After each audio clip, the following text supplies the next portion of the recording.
Welcome to the IPA Supreme World Championships, and we're about to get going. You're ready, we're ready, the players are ready. Let's get this show on the road.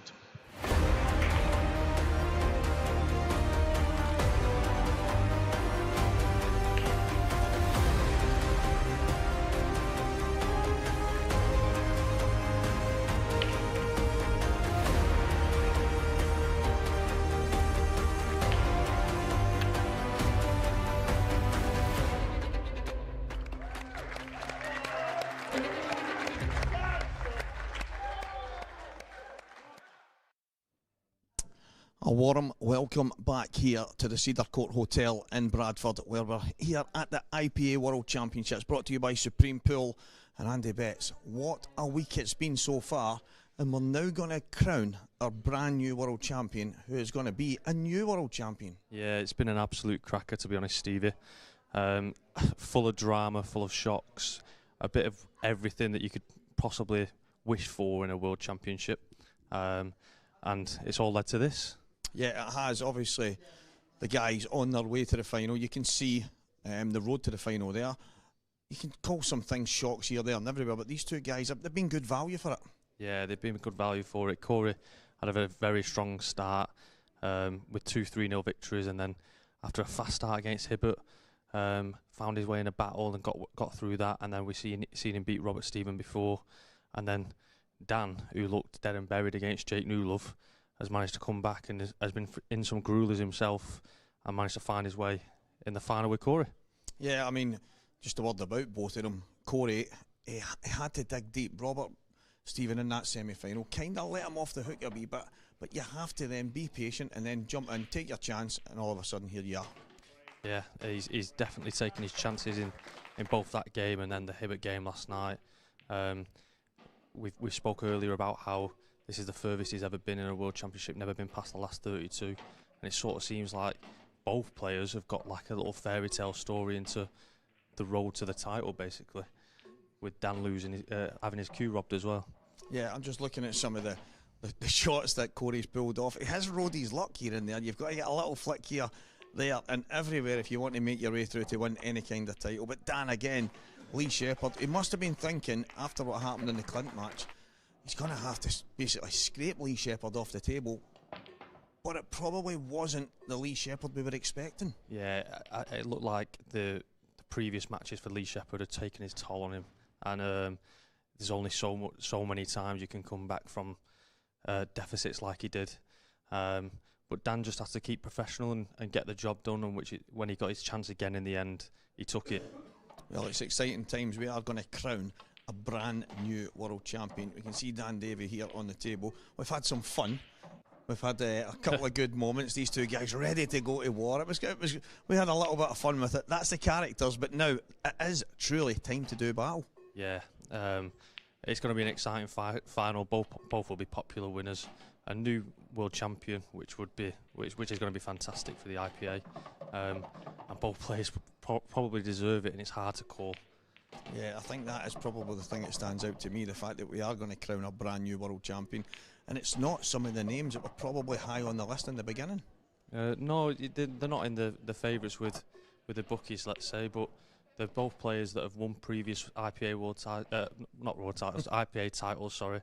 So they're no mugs. No one comes up against them and thinks it's an easy tie. They're both very steady, very good players. And again, like I said, it's hard to pick between the two. Yeah, well, we're going to have to soon, because someone's going to take that title. We are about to crown our Supreme Pool IPA World Champion 2026. So, guys, please stay with us. We're going to be back with the start of this match in just a couple of moments. It is face-off time here at the IPA World Championships, brought to you by Supreme Pool, and I have got two guys ready to go to war. Dan Davy and Cory Rees have come through tense battles, but now they're about to do battle with each other. Little bit of bad blood. Seems that they might not have much love for each other, but we're about to find out in this face-off as these two guys head towards me. So, Cory, is it true that you and Dan have really got some serious bad blood? No, I actually quite like Dan. I quite like him as well. he's actually one of sort of my favourite players on tour. We get on quite well. So all the best, mate. Yeah, see you later.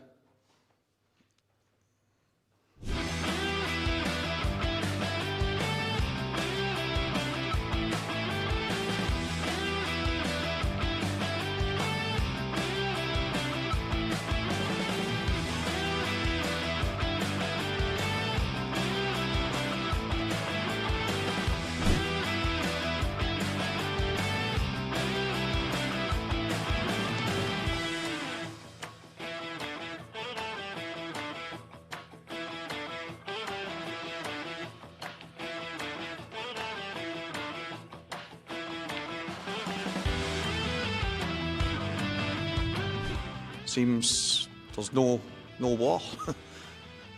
Good luck.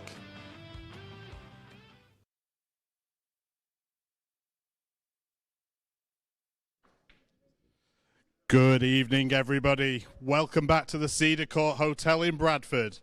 It's now time for the IPA World Championship Open Grand Final. And it's guaranteed we will crown a brand new champion. Introducing first, looking to add to his 3 IPA ranking titles with the big one, coming to us from Bridgend in South Wales, ranked number 5 in the world, it's Jibs.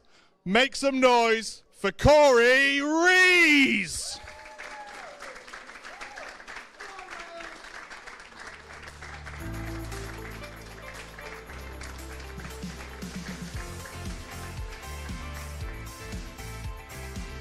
And his opponent, coming to us from Reading, looking to claim the world title as his 5th ranking trophy.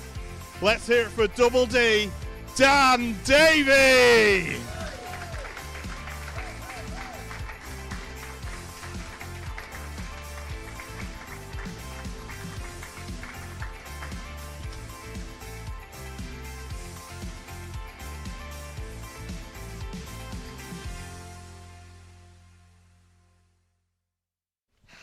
Welcome back, ladies and gentlemen. Stevie Walker here. Absolutely delighted to be commentating on the World Championship final with my good friend Robert Stephen. Robert, thanks for joining me here, mate.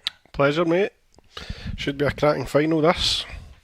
Yeah, 2 guys. I think they are number 5 and number 7 in the seeding order. I don't know where they are ranked in the IPA right now, but 2 guys. I mean, there was some people saying, Robert, that it's nearly impossible for the top guys to win because it's just a lottery, all this. And I'm looking at these 2 guys in the final and thinking, your number 5 seed and your number 7 seed is only the 1 and 2 that's allowed to win it.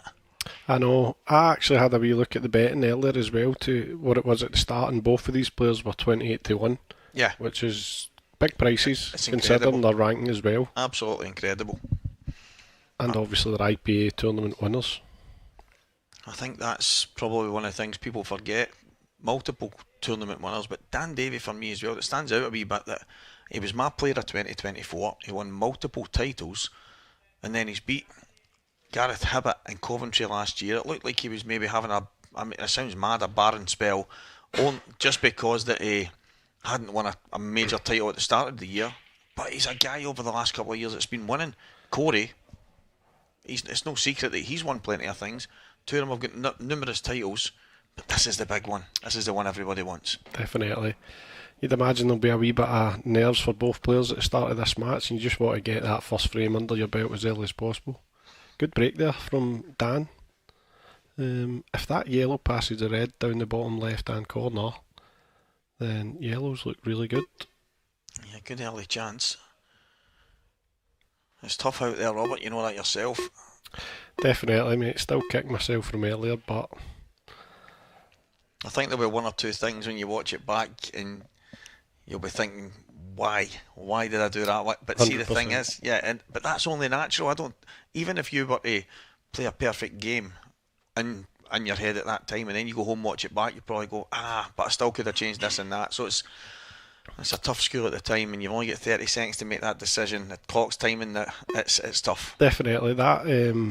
The 30 seconds, see, once you use your extension, you're probably better trying to keep that as long as possible in a frame, because you can kind of panic into a shot selection Good shot there by Dan. Get the red away. Dan was quite good. I mean, against Lee Shepherd, it was a weird game. Dan was quick to say that after it when we spoke, and Lee himself felt he couldn't really get going, but they were kind of chipping things back and forward. But Dan was good value for his win. There was no doubt about it. The best player on the day deserved to win, and that was Dan. But if that's that's probably the worst, I would say maybe I've seen Dan. It was the worst he broke. There was loads of kind of variables in there, but he took big finishes at big times, and that matters at this level. Perfect start here. Yeah, brilliant. Absolutely brilliant. He'll be hoping his break keeps this up for the rest of the match. I don't know if you've seen the interview. We interviewed him yesterday, and he was breaking like a god. And then we were talking about the fact that his cue was stolen and stuff, and his video. I think the video was posted of him saying, "Yes, I don't want to repeat it right now, but it was quite funny. You need to watch it back, mate. It was hilarious." But what a start! And I like the fact that he did that there. Definitely. A lot of players force the issue just to try and make it a bit easier. Try and play the wee cannon or something. Yeah, just to slide off and stuff. Yep, perfect start. He'll be feeling good after that. Dan Davy takes the first one. He really did hit such a purple patch for a year or so. He did. It was like, I'm not saying he came out of nowhere because he's been a top pro for a long time, but for me, at that period, he was absolutely brilliant. He won multiple titles, and I think I said young Gio at the time, who had won a lot of stuff in Scotland and whatever else, and even in the amateurs and the IPA was up there, but in the top level, Dan was my player of 2024. As I say, he still won a title last year as well and had a couple of good runs. But what a way this would be to start 2026. Definitely. I know obviously the finals are best of 7 in sets, but you just want to get that first set under your belt as quick as possible. So Dan will be delighted. Cory will be praying for a good break back here. I didn't think Cory's break was too good against me in the semi-final. Yeah, I think you're right. I don't think it was exactly explosive. Right, here we go. He's going to get a chance to explode one right now. Ben Davies said to me, Robert, in day one when Cory beat him, he said, "Steve, listen, I sat in my seat for the majority of that match. He played pretty flawless, and he's like, I'm really struggling to see by him." Obviously, it's easy to say when you've been on the receiving end and you need to do that every match. But Ben wasn't surprised to see him here in the final. No, definitely. He's on his game. He's top class. Only thing with Cory is I think he's a bit of a confidence player. Yeah. And when he's feeling good and he's stroking the ball really well, he's hard to stop. Well, there's that break that you're talking about. Dry break. Not catching it properly. Oh, he cut the red back into the middle here. I think the top, maybe the top, top one first. I think he was eyeing up the red off the yellow to open the other two up. Yeah. He's good at these shots, Dan. I thought, I wasn't sure if it was too far away. I thought for a moment he was going to cut the red back to the middle and nudge the other red towards the top left so that he could use it to cannon. But if he gets this right, what a chance this will be to get a good start. And he used almost the red. It was so far wide, but that's... Very good shot. I don't know if he's on that one in the middle though. Doesn't look like Looks tight. Nah, he's definitely not. So that makes things a wee bit trickier. Because it looks like it only goes in that middle pocket. Is he swerving? Oh yeah, he's going to jack up. I don't blame him because it's going to be hard to get back on it. Yeah, Played that well. He's loving the new t-shirt. He said he had 2 coming into this, but he wanted a third. He said, I need a third. There's 3 days of play here. I need 3 t-shirts. He says, when I seen this on the rack, I thought, that's a bit of me. He said it reminds him of Luke Littler's top. I'm like, this is blue.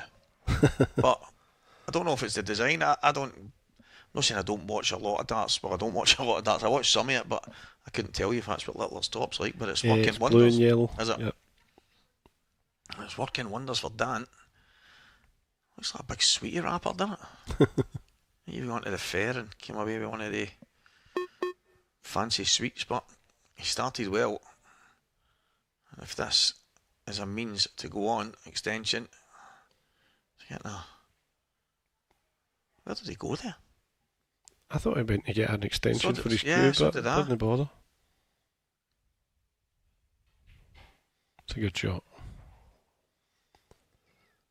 Just come through the gap by the 2 yellows, try and get close to the top cushion, and that's you, perfect. Yeah, as good a start as you could have hoped for. To get a break and finish, and then your opponent to break dry. See a few of his friends travelled down to watch the final as well tonight, give him some support. Yeah, good shot. Perfect.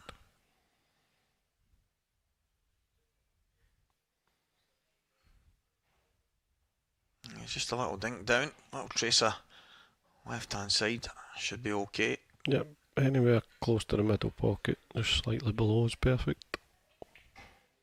Absolutely perfect.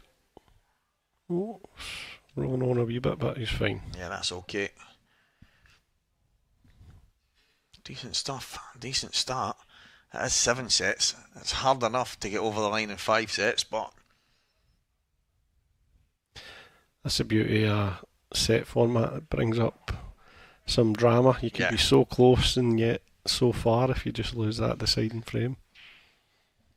yeah, absolutely.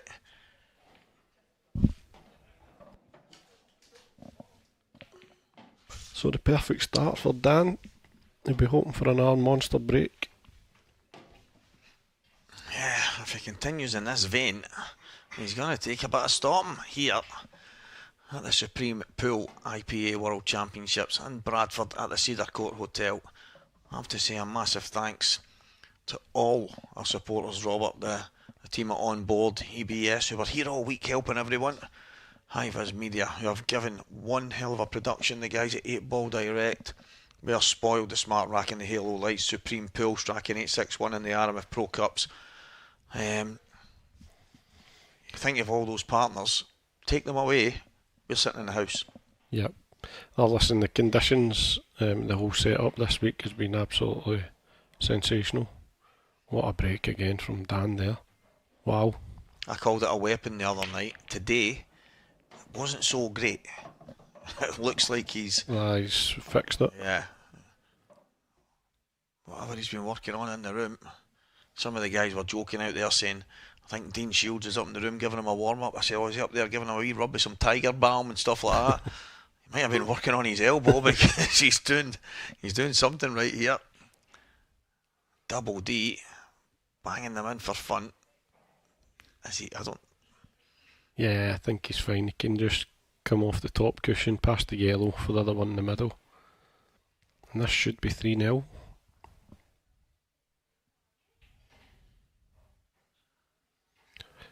And the perfect start. Absolutely incredible. Cory could be 3-0 down and he's had one dry break so far. So, some of the matches we've had over the course of the week so far have been a phenomenal advert for sets play. And then you get the people that complain, yeah, it's no good, that's no good, that. And then they tell me that they love darts and they love tennis and they love all these things, and I think, are these people wired up right? Set play. They only don't like it when they're in it losing. Yep. But they love watching it and they love the excitement, they love the drama. And then one or two of them said, yeah, it's good for the viewer. And I'm thinking, well, that's all we care about. So, oh no, Dan. Wow. I have to Did not expect that. I have to be honest, mate. That yellow would have been my target. I would have been running into it, just knocking it out of the way.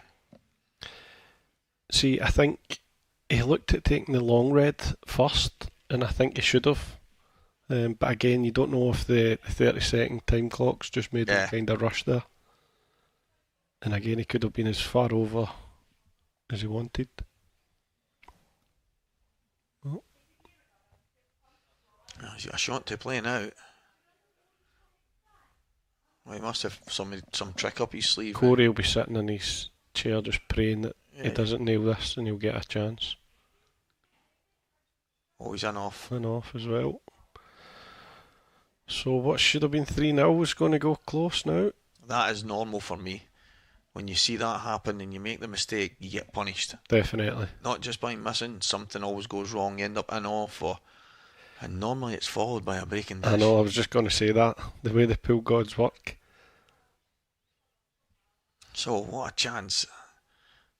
Listen, he's experienced enough to know that you just have to stay patient and your time will come. But that was probably not the instance that Cory was expecting, so...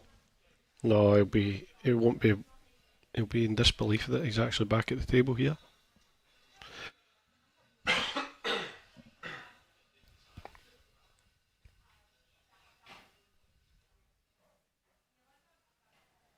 Straightforward enough, as it was a moment ago, right enough, but there isn't any traffic for Cory here, so... You can't really go wrong here.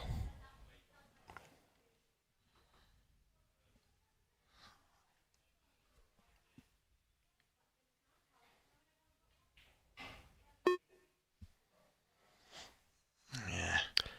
Dan will be gutted because he was completely freezing Cory out in this first set. Yeah. It really did look like it was going to be a quick fire set. One to Dan and Cory needing to respond, but all of a sudden...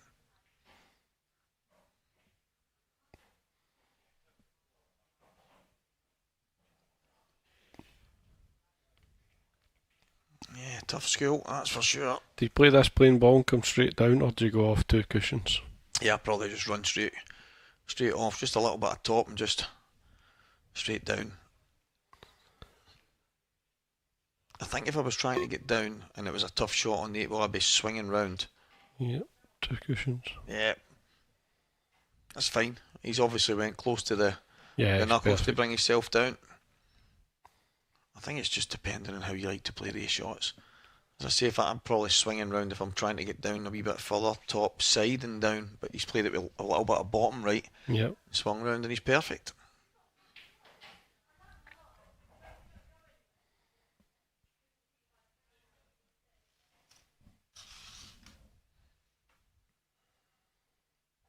He just needs to drop this in.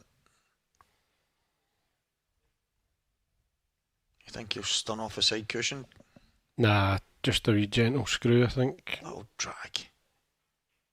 Perfect. There you go.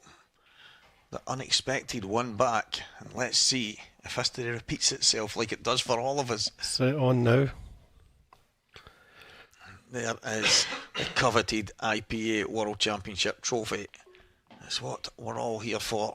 That's what the guys have been playing all week. Set after set, pushing each other to the limits, Robert, and one of these two guys are going to have their hands on it. Yeah, it'll be an amazing feeling for whoever wins that.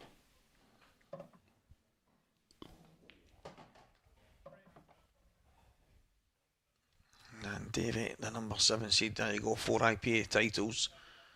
And his best ever World Championship was last year, and he got to the last 32s.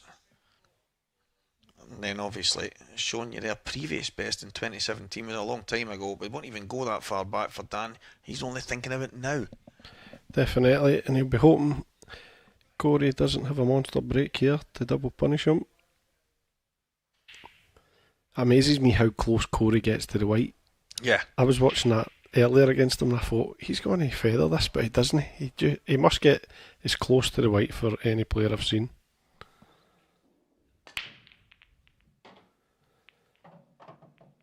But another dry one. He's got a yellow. Oh, did he? Oh, I didn't see that, sorry. But there is a little bit of work to be done still. I think the reds are not bad, but... The one on the side cushion, the right's not great because the double's not even on either, unless it can clear that yellow.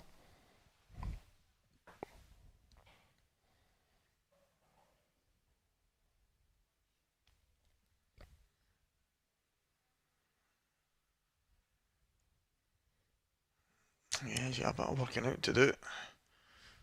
I think the red below the middle pocket is probably easier to nudge and get a shot on than the one at the top.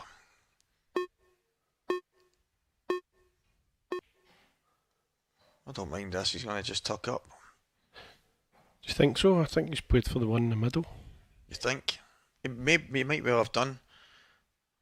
You might be right, Robert. You might be right. See, because he could actually leave, if he screws it just past the yellow in the middle table, but he's looking at the now, you could pot and kick. Yeah, you're spot on. If he was going to tuck up in there, he would have been keeping the cue ball nice and tight in there. He has to keep control of this, so doesn't want to overcook it. Like that. Overdone it. That was tough. Yeah, it was. The one thing for me is you're looking to basically bring the cue ball back and out at the same time, but because your brain tells you you're cutting it into the middle, he's just kind of thinned it a wee bit and then comes a bit further out, but he's got a chance.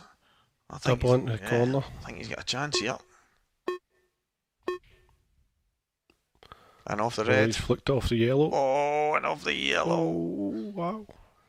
Is he on that? Oh, yes. I think he can get through the gap to that one in the corner.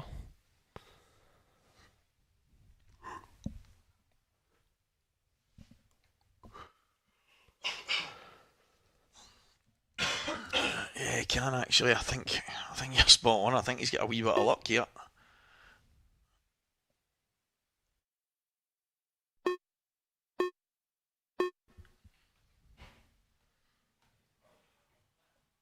Oh, he's landed perfect there.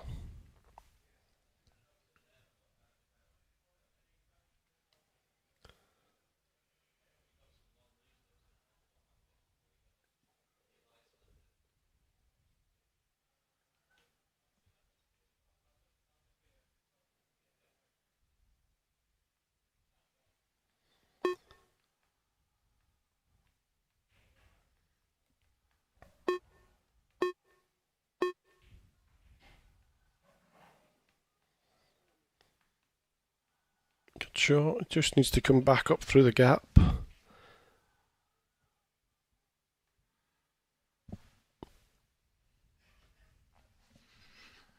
Yeah. It's one of them where Dan probably expected that this would happen after the previous frame.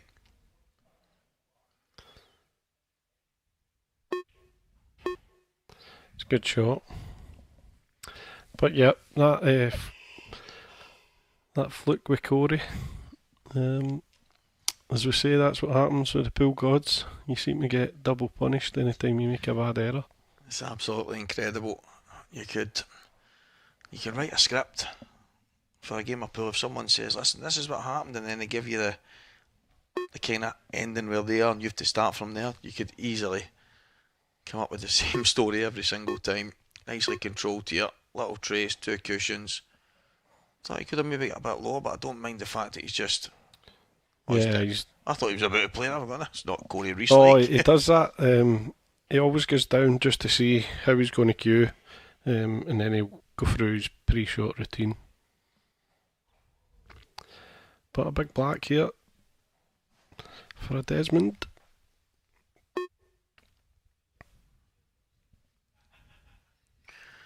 Yeah. Dan Davy. He's cued it well. What could have been, but Cory Rees now levels this match up. 2 frames all. First set. At one moment it looked like he was in all kinds of trouble. And he was. But now it's all back. And that shot right there. Wow.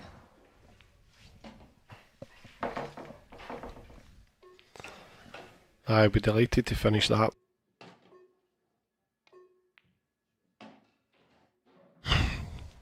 I was actually having a good chat with Cory at one of the events, because he seemed to improve a lot, like quite quickly, especially after COVID.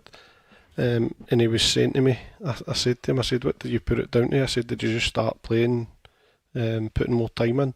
And he said during COVID he was that bored that he became obsessed with watching all his previous matches back. Okay. And taking note of what he could do better and how he could improve. And he said it just actually became a wee bit obsessive with it, but it's obviously paid off. Oh, that cue ball was close there. And it was going straight in. But is there a half a chance? Just looking at the table right now. The yellows stand out. But does that yellow just below the red double? I think it does. You can see on the TV just now. Yep. And obviously, if you were to get close enough to the yellow at the bottom, a little jab up, but you don't want to take too many of the balls away at the top if you're going to play that. But I tell you what, he doesn't miss many doubles, Robert. No, he's class at them. Doubles and skill shots. Very, very good at them.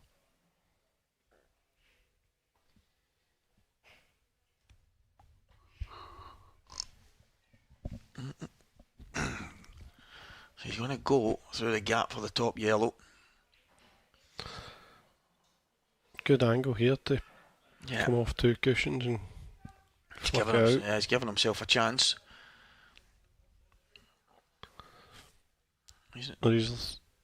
Can he screw straight into it? Oh, he can, I think. Yes. That's actually the better shot, because you should, unless you double kiss, you'll be really unlucky not to be on it here. That'll do it. That's fine.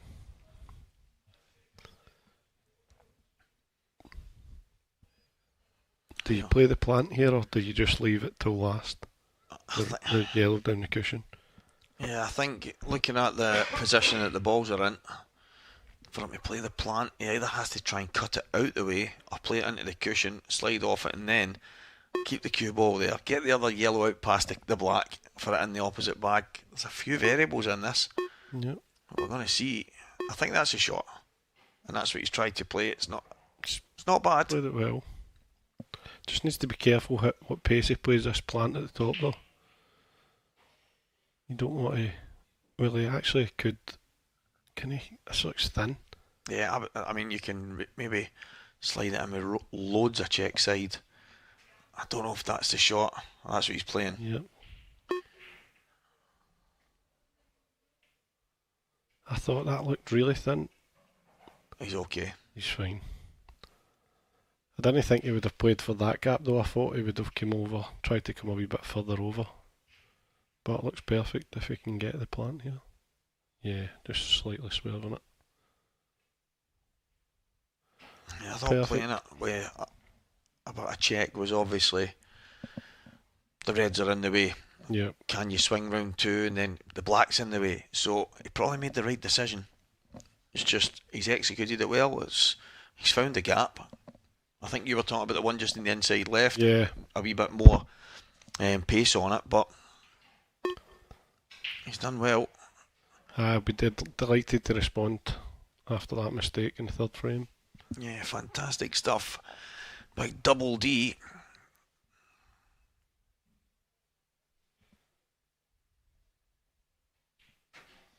Good finish.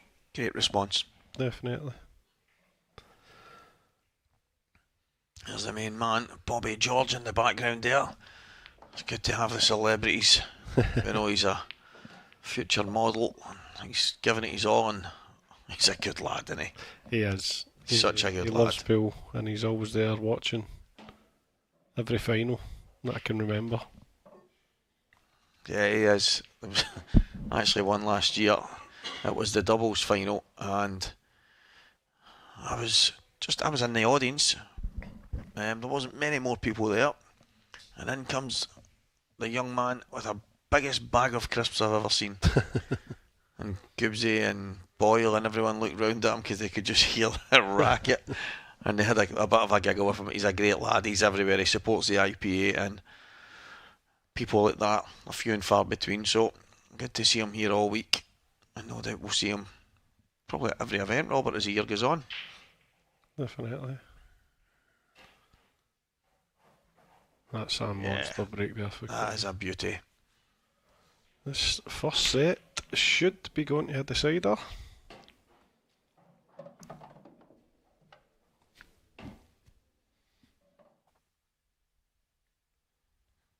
Yep. The only thing that Dan has in his favour is it's on his break. Yeah. So that has been monstrous so far. Yeah.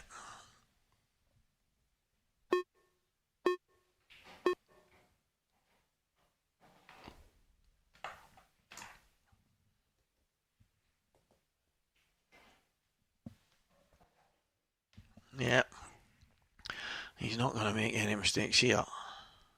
Do you think the black passes the 2 reds into the bottom right hand pocket? Looks tight. Yeah, it does. But I think there's options there. Might not go in 2 bags, but there's 4 other pockets, Robert, that will gladly accept it. Yep. As currency, so he just has to decide if he's going to say drop it in and then just play it maybe to the top right corner, but he could also drift past the 2 reds and take it into the left middle.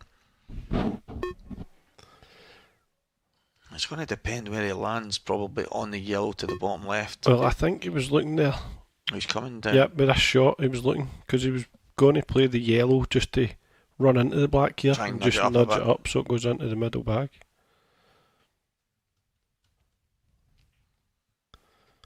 Yep, that's a shot. Yeah, even the slightest of flicks will make it a bit more inviting for more pockets. I'd love to catch it half ball just on the white patch that you can see. He's not got it right, he's actually made it a touch worse. Yep, so he'll have a wee decision to make what bag he's going to take the black into.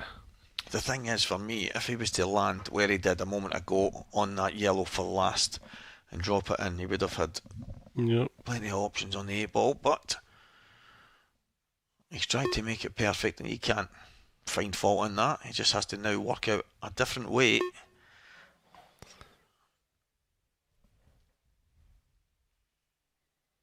What would you be playing, Robert? How you getting on that black? I think you want to leave an angle on the one into the middle so you can stun over in the gap between the black and the red, and it gives you, even if you hit the red, you've got it in the corner pocket.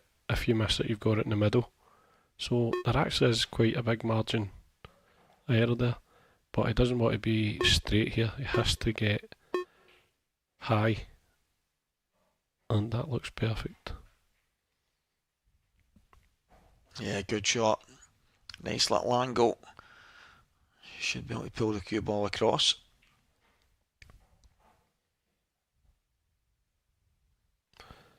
With this shot here, you just cannot be short. You have to make sure you cue it.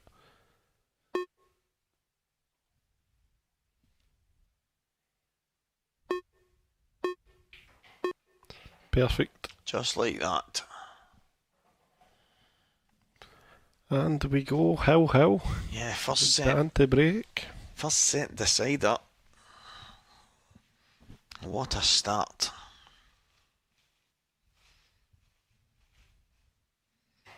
Yep.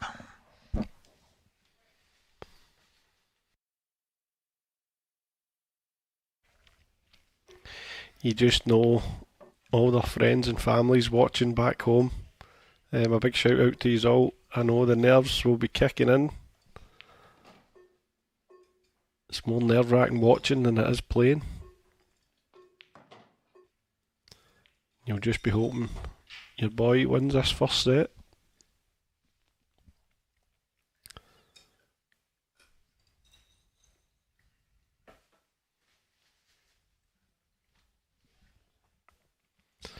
So Dan's break has been phenomenal so far. He'll be hoping for another one. Needs a big one. An absolute weapon of a break when it's working.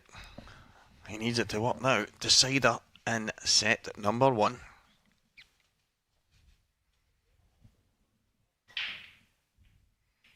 Oh, and it's absolutely dry. Dry.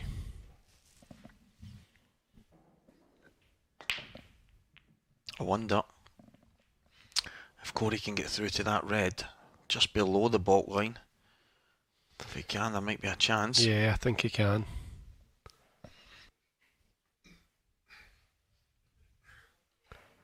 This is a good chance.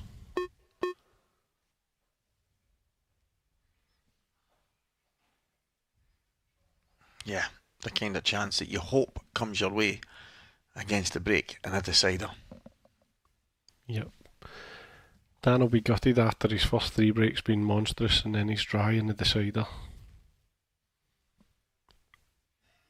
And I know it's very early doors, but you just want that first set under your belt. Yeah, of course.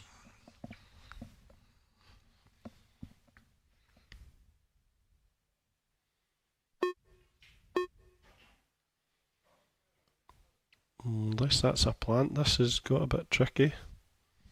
It's not a plant, I don't believe. No, it doesn't look like it. It might be makeable, one of the ones, but it would be a wee bit better if it was touching.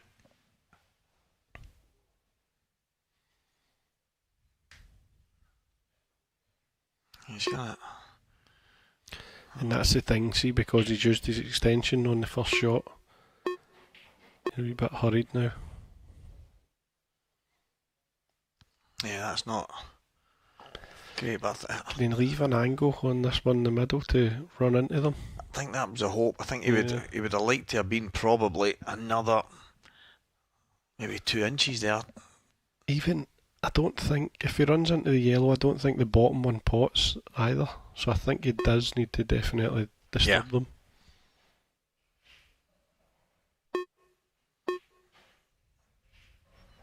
Yeah, good shot. I think he's a bit thin here.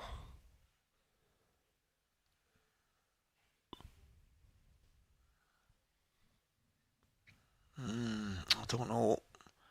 I think he can go towards the yellow here. I think he's kind of heading towards the gap between the red and yellow. The one on the right hand side, the two that's close together. Yeah. But then again, it depends how he plays it. He's screwing it. Looks... Maybe it does plant. I don't think so. I think he's going to try and get in behind them and play one long. Right. I think that's his only option now.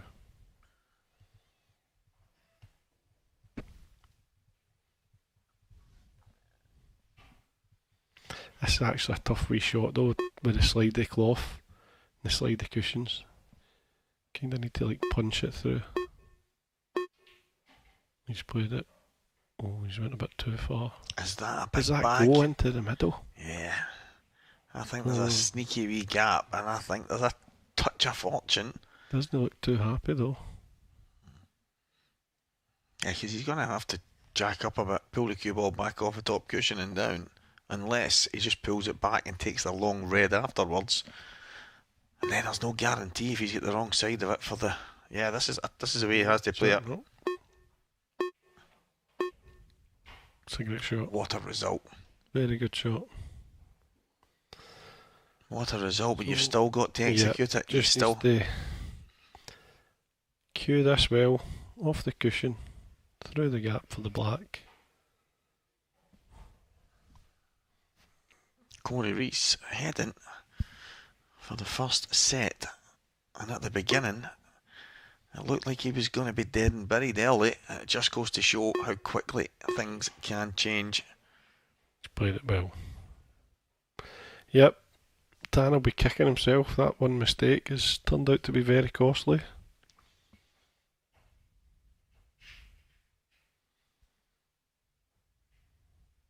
Yeah, okay. It was Dan who broke off in the match as well. So Cory will set off in set number 2 as well. What a start. Plenty of drama as Cory Rees goes 1 set up. But Robert, that's the 1 set that got away from Dan there. Definitely. He'll be absolutely kicking himself with that. But that's the beauty of sets. Yeah, you always get a chance to hit back.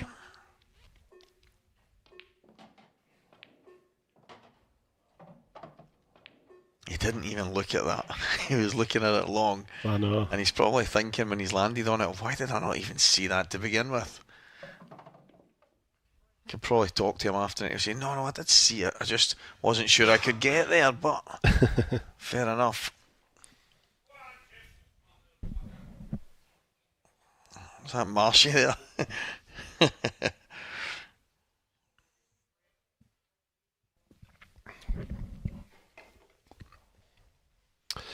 Mr. Marsh shouting in the background, enjoying his night as always. So, Cory to break.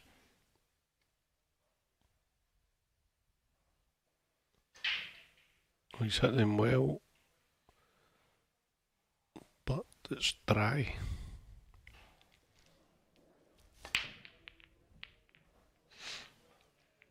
Yeah, that's the problem. You want to keep your foot in the gas, you want to get that momentum. But again, even though it's only short reaches to 4, each set containing 7 frames, potentially, it's a lot of frames over the distance, Robert. There's a lot of twists and turns. If you're playing, say it was a race to 20, someone can win 5, you can win 4, they can win 3, you can win 6. It goes that way. Set play stops the mega momentum because you're just getting to that stage. So you can just be finding your feet. You've maybe won a couple in a row towards the tail end of it, but then it can stop so swiftly because of the momentum shifts. But the difference is, once you get to the end of the set, you have to stop and start again, and it's a mental switch. You've played in it, but obviously I've played myself. You were in there today on the main TV table, semi-final of a World Championship. I just imagine that you're dying to just keep going and getting those frames, but it doesn't matter, it's only a set. Definitely. I think after 3 sets with me and Cory today, because I was thinking that earlier, I think I was 10-8 up in frames, but I was 2 sets to 1 down. Exactly, that's you know it. I mean? So it's... But that's where I use the tennis and darts and all these other kind of analogies, because I'm sure if they go home and say, I won the most points in this tournament and I got beaten, it's like, unfortunately, it's about the sets more than the frames, and that's what's important. And to be honest, every year with the Worlds, I feel you get more drama with the set format, don't you? It's absolutely epic. That match last night with Lee Shepherd and Clint Jansen is easily one of the best adverts you'll get for the sets format. Clint had 2 balls to drop in and then got on the black, and it's 3-0, and Clint would have deserved that 3-0. There's nobody, including Lee, that could have ever argued whether the 3-0 was justified. But next thing you know, it's flipped on its head and Lee Shepherd wins a match. It's incredible. Unbelievable. That's a really good shot Dan played there, but I think he's been a bit unlucky. He's been very unlucky, actually. Yeah, it's a good shot he's played, but I don't actually think he's got a shot. I think he might just try and take this bottom pocket. If he can just about slide it inside. Yes, it goes off the yellow. He's tried to pot it. To be fair, he's tried to pot it. Do you know, Robert, I actually don't mind him trying to pot it. The way the yellows are situated, he's got enough of the reds on the table that there's not major hiding spots. There's plenty of targets to go at, so yeah, I don't mind that. Cory looking at the double.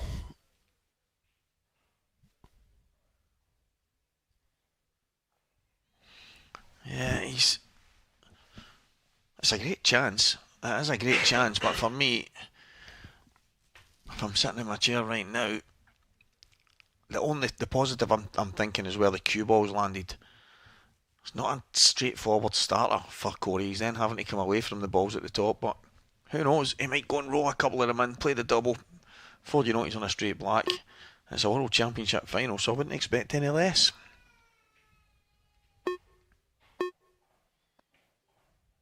That's pot number 1. Yep.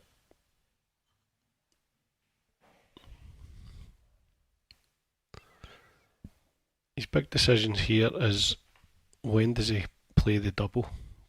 Do you leave it to your second last ball? Yeah. He's got...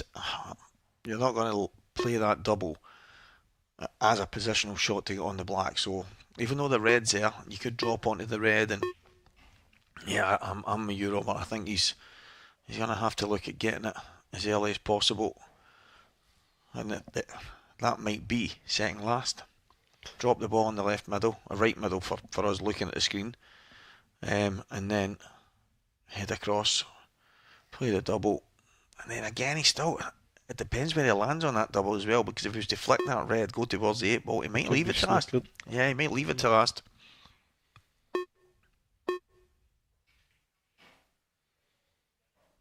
That looks quite straight. Yeah, he had to put a little bit of swerve on that to get through it and pop that in. And I wonder if it might have been more straightforward to drop the plant in. It was maybe just a slight bit off, so no guarantees, so I understand why he has played that. Needs to push right across to the left hand side here.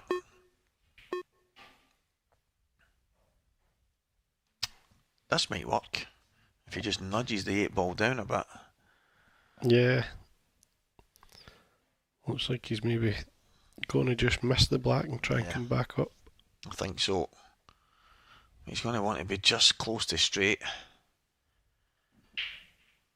He obviously fancies it.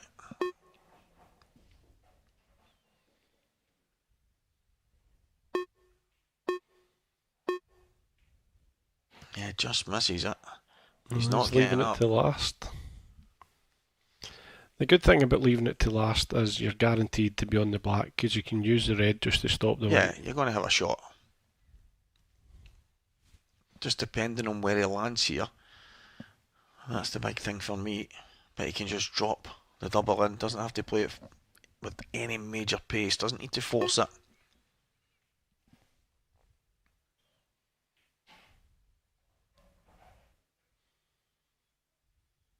So that's it. He's okay there. So he'll just basically stun the cue ball. I don't even know if he'll touch the red here, Robert. The cue ball might just take a little bounce off the cushion and land plump.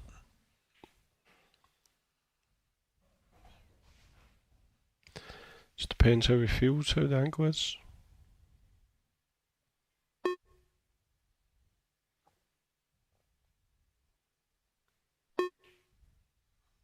Yeah, that'll do. Great shot. That will do. Lovely. Good finish, that.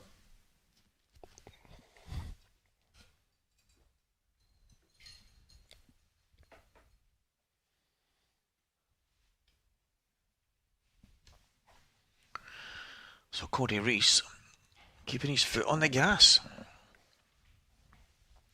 Dan had half a chance, didn't he? He was really unlucky when he spotted that red off the yellow, but again, you're relying on luck with shots like that. Couldn't have landed much worse, to be fair. Yeah, he's tried to bang it in. Cushion first, clear the bag at the same time, pot the ball and then take them away, but unfortunately it didn't happen. And Cory Rees, one set to the good and now one frame to the good.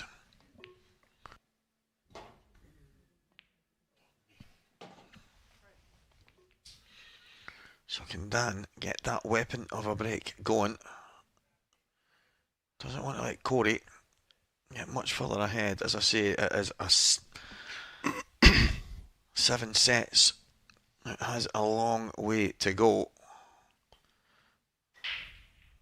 But it's also a long way back if you're falling further and further behind. Yeah, that's not too bad. I think he would prefer the yellows. No, in fact, the reds are good. Yeah, he's going to need to be reds anyway. He's no shot at a yellow. Yeah, reds are... Just those three wee reds in the cluster. A bit tricky, but if you get over to the right hand side... I wonder if... Perfect. I wonder if they go both of them to the bottom left. I think they do. Yeah. So I think he's got a chance here, Dan.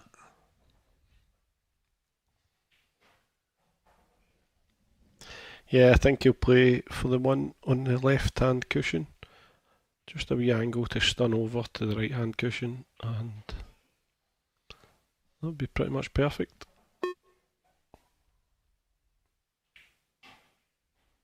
Doesn't want to be straight. He doesn't, but he is. I think the one next to the yellow with the 3 pots into the right hand bottom corner. Don't think so. Not on this camera. No, I might need to run through and play the furthest one to the right into the centre pocket. Yeah. He could. I think that might be what he's going to play. Yeah, so he's landed in a good area. He can get his cue on the ball. This is a shot for the frame. Just 100% focus on the pot. White will naturally just run through off the yellow. And you should be perfect. Yeah. All about this pot. Forget everything else. Just pot the ball. It's a long way off. Yeah, he's missed it. I think he's made the 8 ball slightly awkward. After his first couple of frames, he looked on fire, and he's just struggling a wee bit.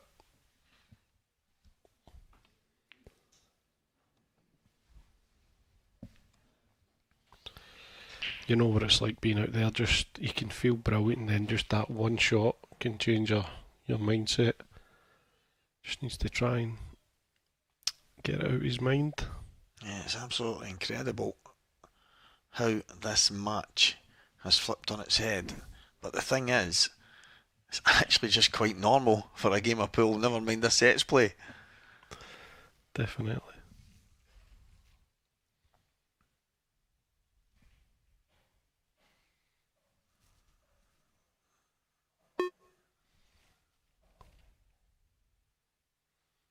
He's going for the long yellow. Is he going to stun towards the black just now? He is indeed. But that, has he got a little back? He's on the one he's next on to the red, he is. The black spot. But again, it's not perfect because you're running into this red. You don't want to cover the bag for your other yellow.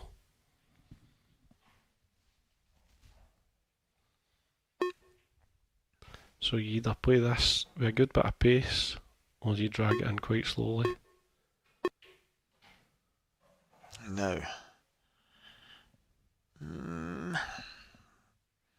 Still a wee bit messy. A bit tricky.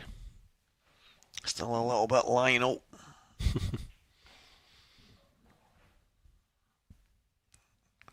Lionel Blair. So he's got these yellows that are all pretty awkward.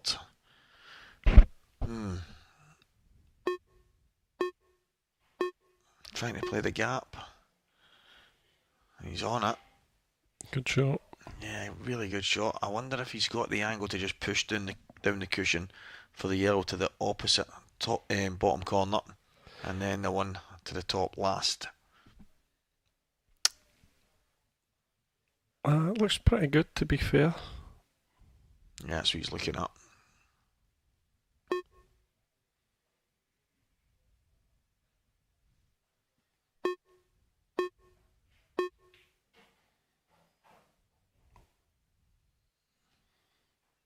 Not the worst. It's fine. He would have liked to have a wee extra roll there, but if he can just bring the white back out, even just kind of screw it to the right hand side of the red in the middle of the table, would be perfect.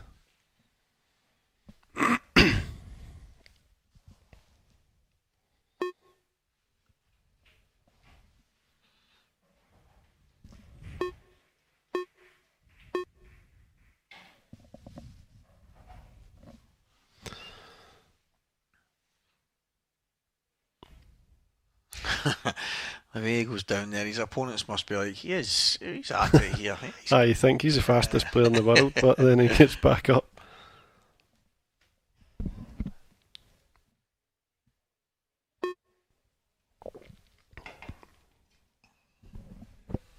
Big shot. Keep the momentum going. Cued it. Oh, it's bounced out. That was in the heart of the bag. I'm sure it was. He looked shocked. You could see him standing and he looks away. Here's the replay. Let's have another look. Oh my goodness. Wow. How much of a turning point could that be? Unbelievable. He's cued it like a dream. It's took. And just for good measure, Dan thought he would just try the pocket again to make sure it was working. Just bangs the red in there. Wow. I know it sounds mad, and obviously It's not like it went straight into the back and just came straight back. It spun the pocket. I know, it's went down a bit and then came back up. And you think, how does it do that? What kind of momentum? The only thing I can think of is... The thing is, he's cued it like a dream, and he's seen it right in the heart of the bag, and he would have been feeling brilliant, thinking, right, 2-0 here. And the big thing now is he'll need to try and get it out his head, and not feel sorry for himself, because... This is what this wonderful game does, Rob. This is what it does. It makes us... I was going to say pull our hair out, but I've not got any to pull out, so it just drives us absolutely insane. But he couldn't have hit it any better, so you've got to take the positives, which is hard. I get that. But what a let off. He needs to try and keep his mindset strong here.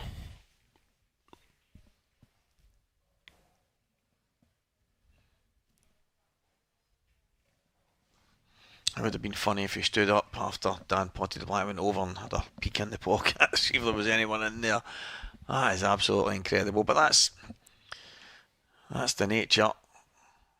He's obviously, when he's digging down, put a little bit of kind of transferable spin on it, and when it's caught the pocket, that'll be getting shared all over the social media posts as we speak. And Wayne Fryer has beaten Matt Steeper in the Masters.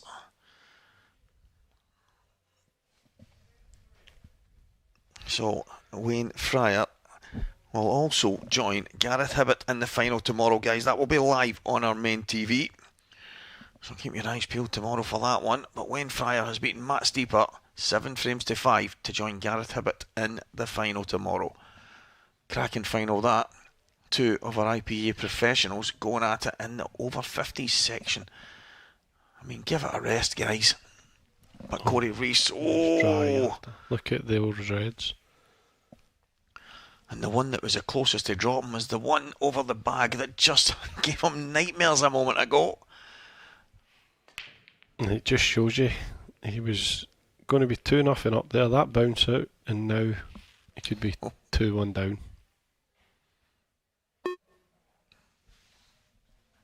It's like deja vu, except it's going the opposite way now. Yep. Although Cory will be feeling sorry for himself a bit because he's hard he's done not by. missed the ball. He's really, really hard done by. I have to feel for him. I do know that that's the nature of it. Sometimes things go for you, sometimes they don't. But he could not do any more. So for me, and it's quite rich coming from you, Robert, because you know the kind of person I am when things go against me. But if I was to take my own advice, I'd say take the positives. You absolutely nailed it. Yep. Just keep doing what you're doing. But what a chance for Dan to really turn the screw here.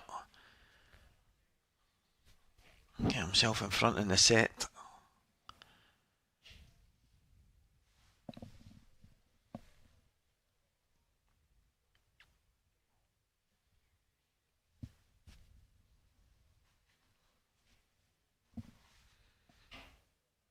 Yeah, that's okay. I think he would have liked...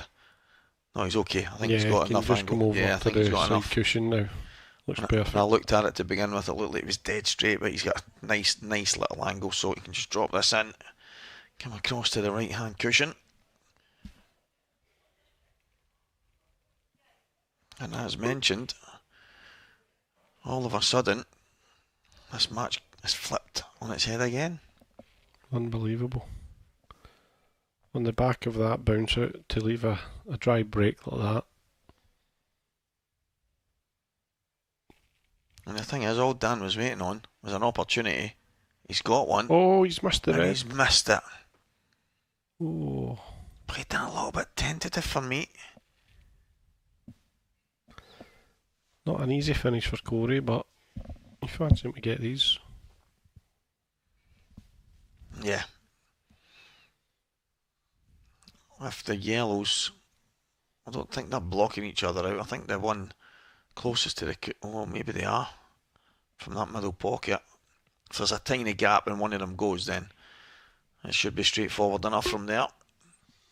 Dan will be kicking himself because he'll know Cory would have been a bit despondent what's happened in the last couple of frames. And now he's just let him straight back in to the game. Oh, and you know what? Every table is the same. If you miss them slightly, they're not taking them. No. And that's the way it should be. Yeah. Definitely.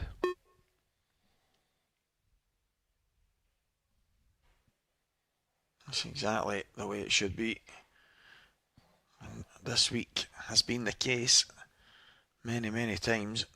And there's always the case that when you have the brand new cloth and balls, that there's going to be times when they slide in. It's very few and far between this week. Obviously, thanks to the guys at Supreme, they've tightened them up slightly because we haven't been getting as many of those that you would get shared all over the place. Why did this go and how did this go and what? It's not American tables, and no, these definitely aren't. These Supreme winners are absolutely the way they should be for a World Championship. Oh, definitely. I've definitely noticed a difference on the newer tables because we got them all replaced in McGoldrick's. And as you say, even when they're new cloth, there's shots not going in down the rails that were going in before. But it definitely should be that way. Yeah, so the outside one does go. So chance for Cory to steal. And it was a good chance that Dan Davy had. Just kind of dollied the red up to the top right.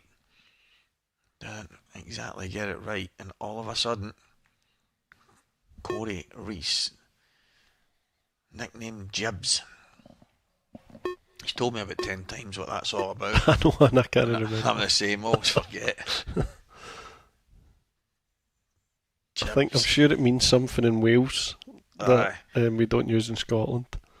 Yeah. He'd be a wee bit disappointed with that. He's underhit that.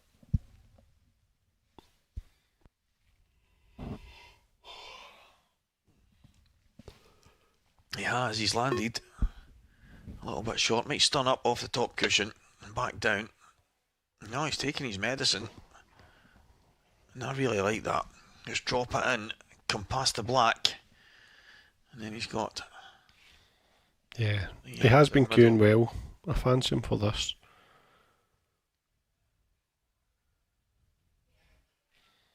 There's Liam Dunster in the background with Neil Toms. Dean Shields messing about on his phone. It's Cory Rees. He's missed that. You're not getting that. He'll be gutted. That just what we were talking about. I know. Even though there's times when it's going to be really close. This instance here, it wasn't even close. You can see how far away it came from the bag considering the pace. And even if it did drop, he would have been in a world of trouble.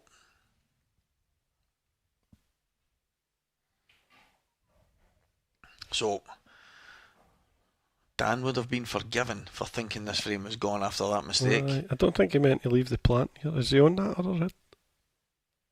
I think he can play it. I think he can just play the knuckle and just slide off it. But I think he's more worried about where he lands on the cue ball. He lands on the red. So that's it, off the knuckle. I think he's okay. I think he can nip this. I think he can nip this in. Just screw it onto the right side cushion.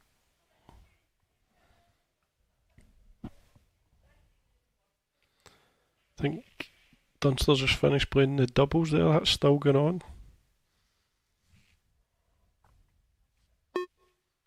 He's running through here.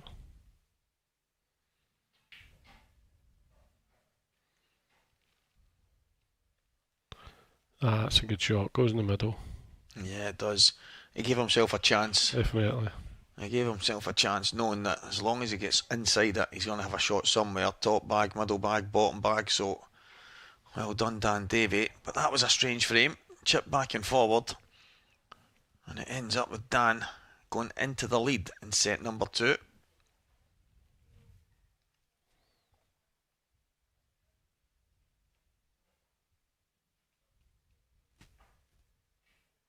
As Brian Moss, our referee, gets the ball set up. Dan Davy preparing to break. Here's another look at that red. That was never in, Robert. No. The shot Cory will be most disappointed with is not going through far enough for that yellow in the middle. Just another 6 inches and he would have been perfect.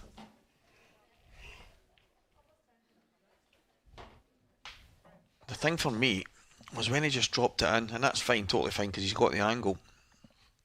I think he could have stunned off the top cushion and got back to where he was, worst case. So I'm surprised he didn't at least cue one in and get down there. But maybe that's what he was thinking. Maybe he was thinking, well, even if I do this, I might not get any better than I am. So, but it wasn't an easy yellow, and he wasn't even close. And there's nothing doing here. Looked like Dan took a wee bit off that break. Did he hit it as hard as he has been hitting them?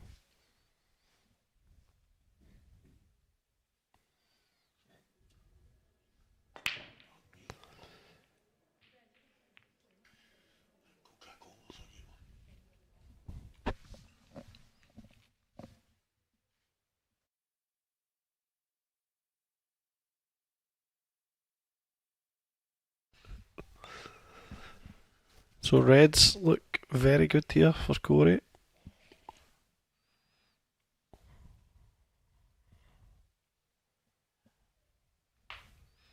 Yeah, it's an opportunity. Yeah. I noticed against me earlier, Cory used his extension a lot on his first shot, just to work out his pattern.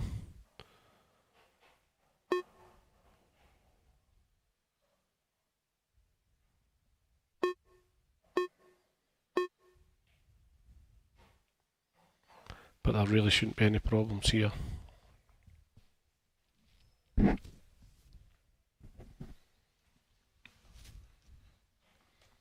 Yeah, it's the kind of chance you want when your opponent's breaking. You're just hoping you get a chance to get out your seat, get to the table, make something happen.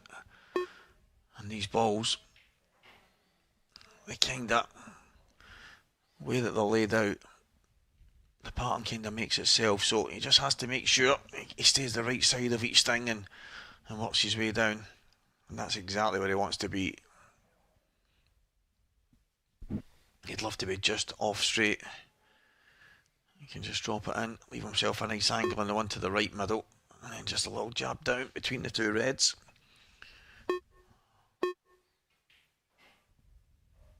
He's went a little bit too far, so he's okay though. He can just bring the cue ball back. I think he had so many options there.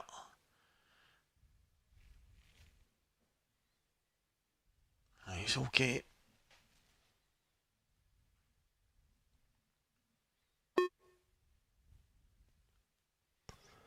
He's taking the outside one. Yeah, needs to get a move on here.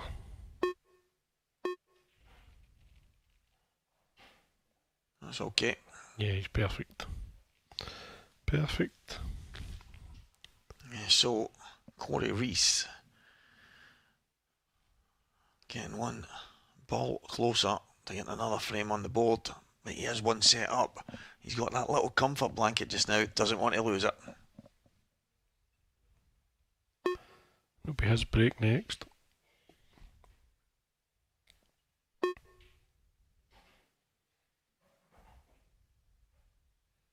Yeah, he'll make light work of these, I think. So Dan Davy, slender 2-1 lead in this set, about to be taken away.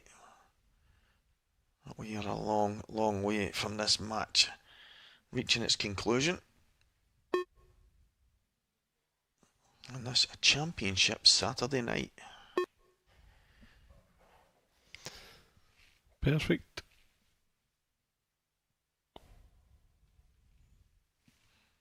Just goes down, lines it up, wastes 5 seconds, then goes a wonder.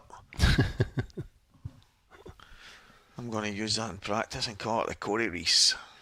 I wonder if he actually does practice that just to get into a routine for the 30-second shot clock.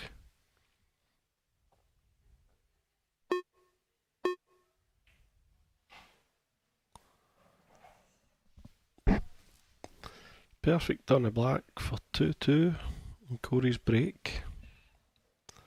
It's a big set. Yeah, it's absolutely massive. If Cory gets it, he's massive favourite. If Dan gets it, goes without saying, it's all to play for once again.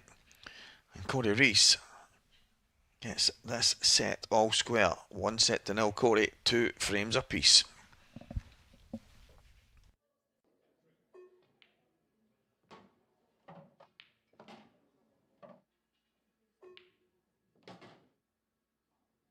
Other than just, yeah, it's all go here.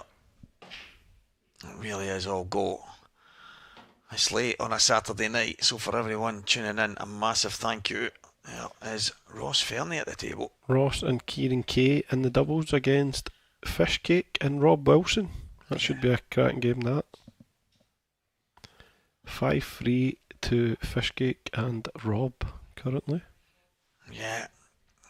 2 really good pairings. Definitely. I've noticed with the doubles, there's been quite a few penalty shootouts with the 6-6 draw.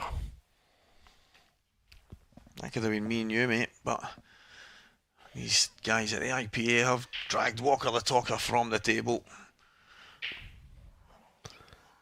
As long as they compensate me, I'm okay. Listen, I love playing the game. In fact, the last time I was in a doubles match here at the World Championships, it was a penalty shootout as well. Yeah. Clint and Rob against me and Johnny. Rob Wilson, Clinton Jansen, Walker the Talker and Johnny McDermott.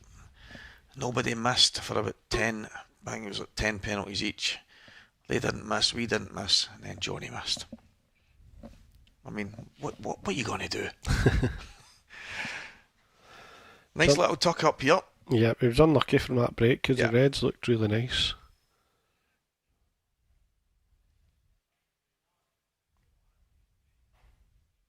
Can he play it and keep the cue ball in here? I don't think he can. I think he'll let the cue ball see a red. He'll do well to cover the Reds from here.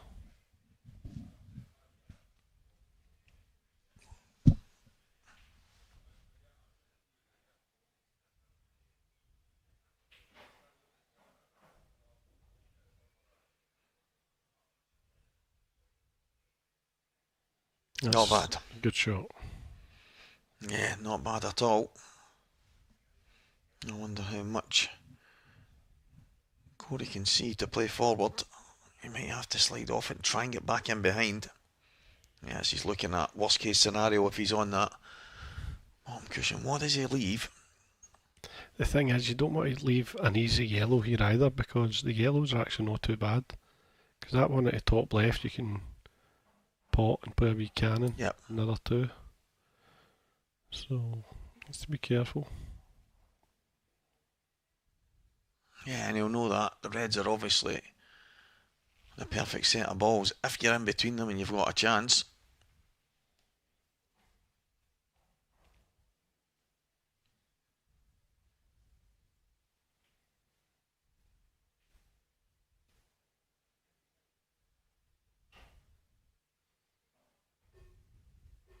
I was going to say that. I was expecting the beep. I felt like that was a while. But the thing that's got me there, I think he's used his extension there, and he was always going to play that shot.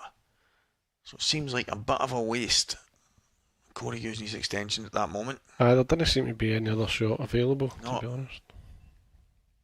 Yeah, I don't think he was ever going to play anything but that. And off the red, there you go, Dan Davy's on yellows. Very adventurous type shot. Felt it was backs to the wall stuff. Yeah. I think he could have jabbed a red away and just killed the cue ball and left it back in there, but he's probably thinking at what point do I have a pop, and if not now, when? So just needs to try and get an angle on that. Was he tucking up? No. No. I think he always felt he was going to be on yellows, Robert, and so it was no time like the present, but he's landed a bit straighter than he would like here. Yeah, so roughly on the line of the pocket is where the cue ball's going to end up here. And then he'll have... Yeah, there's work to be done. Definite work to be done. Double D. he's on the line, roughly on the line of the middle pocket. So what? Just needs to try and trickle through the gap with the two reds here.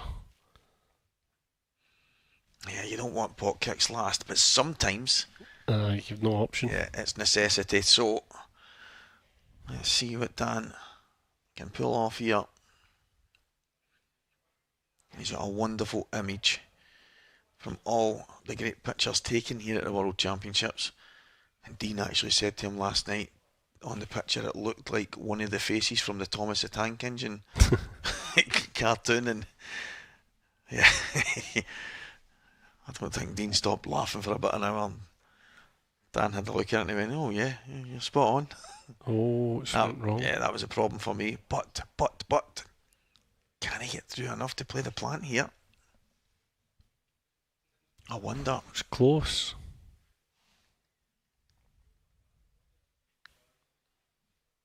I think he can.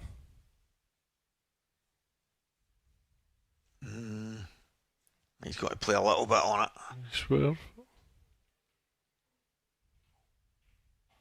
Oh, I think if he played that a touch harder to get more swerve on it, he's got that, but not bad. Not a bad result. Cory's got a real good chance at a finish here, but the worst case scenario, there's a tiny bit of work to be done. So far, Dan just not managing. It was amazing the first couple of frames, Robert. He got off to such a flyer. I thought, here we go. But it just seems like all the wee flicks and all the kind of positional stuff, he's just either landing short or not getting that kick properly right. But what's Cory thinking here? Inside it, and then he's got the red to the left middle, maybe? I think he actually overhit that a wee bit. I don't think he wanted to leave himself so thin.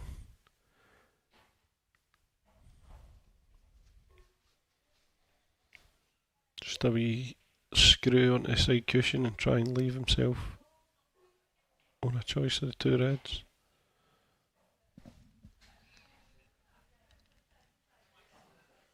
Right. I don't think that's ideal.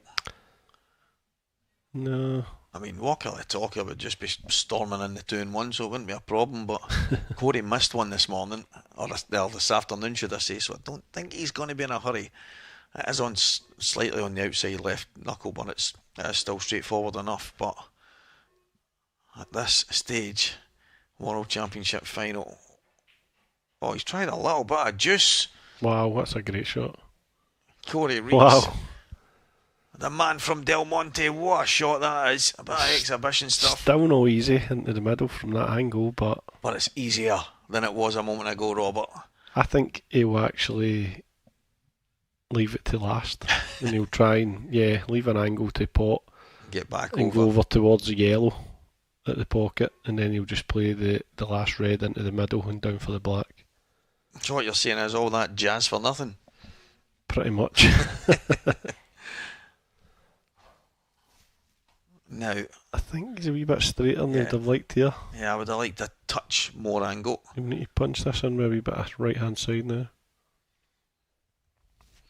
I think he might. I wonder if he can. Can he get inside it? He might need to just try and go high again, Robert. Get above it, like he was a moment ago.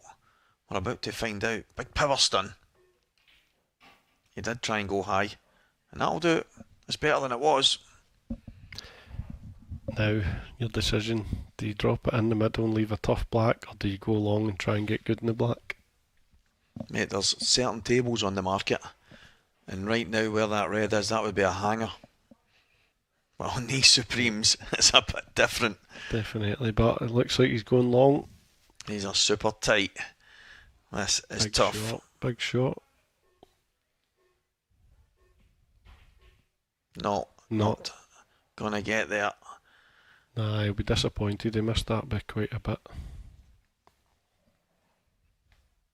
Dan Davy out his seat quickly. No messing around. Oh. So that's stuck to the knuckle. That's I know that's not the way he's played it. He's actually tried to play the double kiss, which is the right shot, but he's caught it on the outside. You've got to catch it on the inside, let that ball fall. He knows better than anyone that's... He seemed to rush it a bit as well. He had plenty of time there. He was there. only 6 seconds in. I know. Looks okay though. Oh, cue ball. He's on, he'll be okay.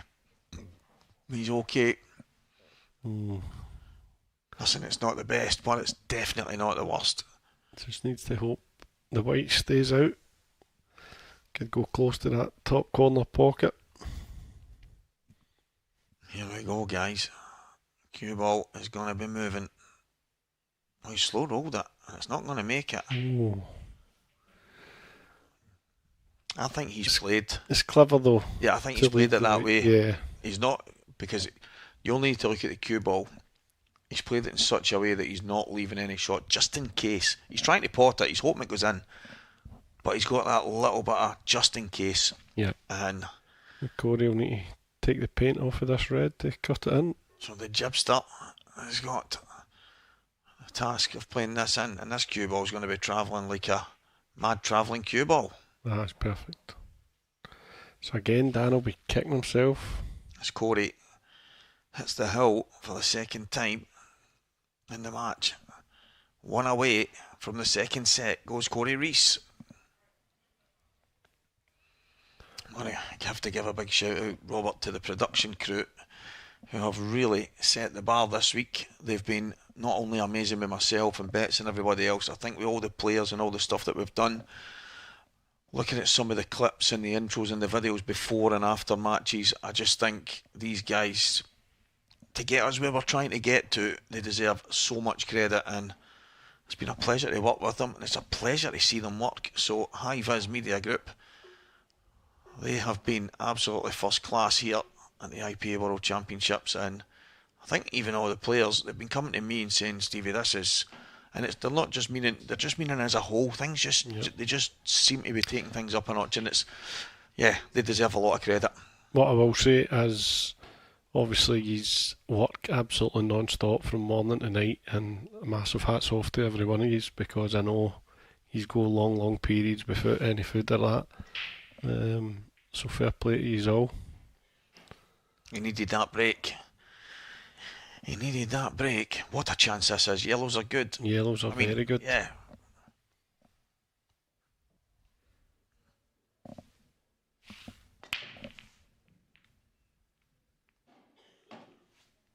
Well, what a chance. What an opportunity. And that's the thing, Robert. You make a mistake and you get a chance to hit back. It doesn't happen very often, because we often talk about getting punished 2 and 3 times after. The pool gods don't mess about, but Dan has been given a chance to hit back, but it's out his hands. Yep. It's out his hands. All he can do is take the finish here and then hope that Cory somehow either gives him a chance from the break or makes some kind of mistake. But sometimes all you can do is be patient, hope and wait. That's exactly what Dan's going to have to do. But they're not easy. But at this level, I feel, Robert, and I'm not going to be convinced otherwise, you have to be getting these. Yeah, definitely. And the thing is, it's the world final. It's 2 guys that have played awesome all week. Confidence should be high. Yes, there's nerves and stuff like that, but these types of chances, you expect them to be gone. Yeah, there's been many a time people have said to me, "Oh, you've called a finish before the guy even had it finished, and do you not feel guilty when they don't finish it and stuff?" And I'm like, they had 3 balls over pockets, and I'm getting the blame because they didn't. And but that's the world we're in. Nobody wants to take responsibility, but it's not the players. It's just, you know what it's like with the people on the outside. But these 2 guys, they know fine well when they get an opportunity, they have to take it. And the one thing I can say about these 2, they're definitely not the type, Robert, to make excuses. No. They are straight to the point. Same way earlier, I got after my match with Cory, I had a lot of messages and people saying, "Oh, you're unlucky, that one frame, you had the roll off, cost you." And I was like, look, I had tappers in the decider. I said it's nothing to do with luck or roll off or anything. That was purely to do with me. I've got the opportunity to win the set and I didn't take it. He's landed dead straight Couldn't here. have landed much worse. He's going to have a very, very tough black. Slightly surprised that he decided to kind of stun off the cushion towards it. I thought he could just take just run off the cushion and out between the two reds, but you only have a big 8 ball. So one massive shot. This black for a decider. If he misses it, it should be 2-0 to Cory. Yeah, this black could change the course of history. Dan Davy, what a moment to maybe pull out a big shot that keeps you in the World Championships. Oh, I thought he had it. Wasn't far away. Now, what to be done from Cory, but he's massive favourite now in this frame. I think he'll just weld him. Dan really shouldn't see this black for another few shots, so just flick off this, leave the white tight against the red, just below it.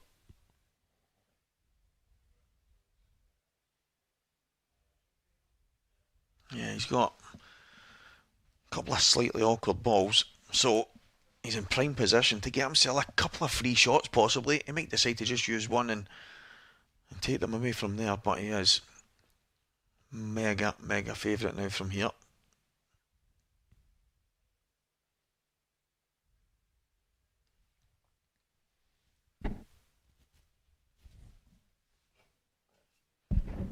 I like the shot that you're talking about, Robert. I think that's the one. That wasn't an easy black, just looking back on that. So it's kind of hit that, Cory. Yeah, he slid off it and back towards it, but I liked jabbing it away and bringing the cue ball back. Yep. But so does Dan play the two cushions and try and get up behind the black, or does he just have a whack and hope for the best? Oh, he's gone for it. Oh, he's not hit it. He's not hit it. He's not hit it.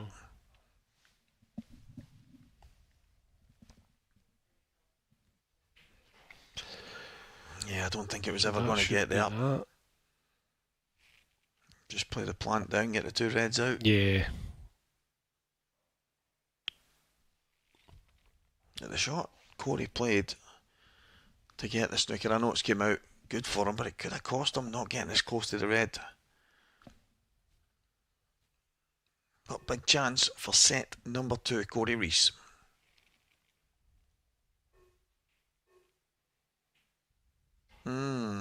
It's not bad. Not bad. Yeah, he's fine though. That isn't what he was playing, and that was the look on his face was slow down, slow down. Whoa, Nelly. But it has. Yeah, it's okay. It kind of gives him his map now for the bottom side of the table, so he'll just work these away up the top and then bring himself down.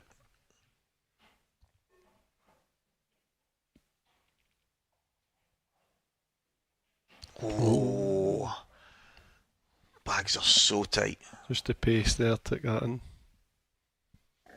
Yeah, any harder and he would have been in all kinds of trouble there.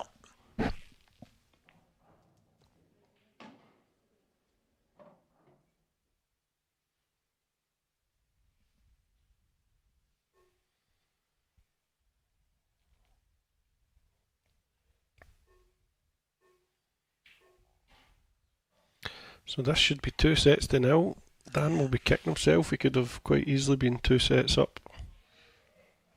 Yeah, it's incredible how this game of pool actually works and how one frame either way can cause so much destruction in your game when you're heading towards possible victory. But Dan's had a couple of opportunities, Robert. He's just, so far it's just not been his night. But race to 4 sets, long way to go. Yeah, definitely.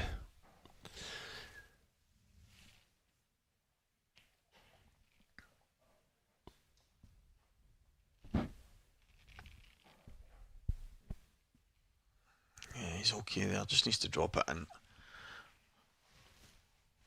Just making sure. Time management's been quite good. He said he's matched that other night when he was playing, I think Gareth, he started off at a good pace, and him and Gareth had said that he was playing pretty slow towards the end, and Cory he actually mentioned it, he didn't hide it. He said, I don't know what happened. He said, I felt like I was in a good rhythm and kind of in the zone. He says, and all of a sudden, out of nowhere, I started to really slow up. I don't know where it came from. and he said, I'm looking forward to being on the TV table so that I don't get the chance to do that. Yeah. Because he is a good player when he's playing in that rhythm. You probably put yourself off a wee bit when you're on the other table, shot clock not in play, but he's using his time really well here. And he's about to go 2 sets to the good. Yeah, he's got a pretty consistent routine in the 30 seconds. Very, very rarely hits a shot unless it's got 6 or 7 seconds to go.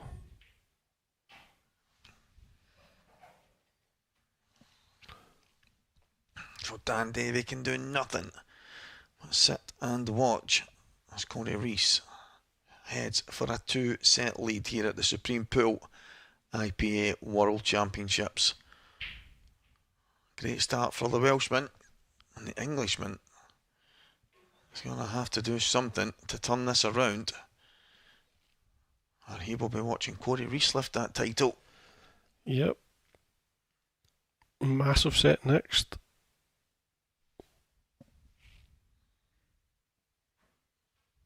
2-0, Cory Rees.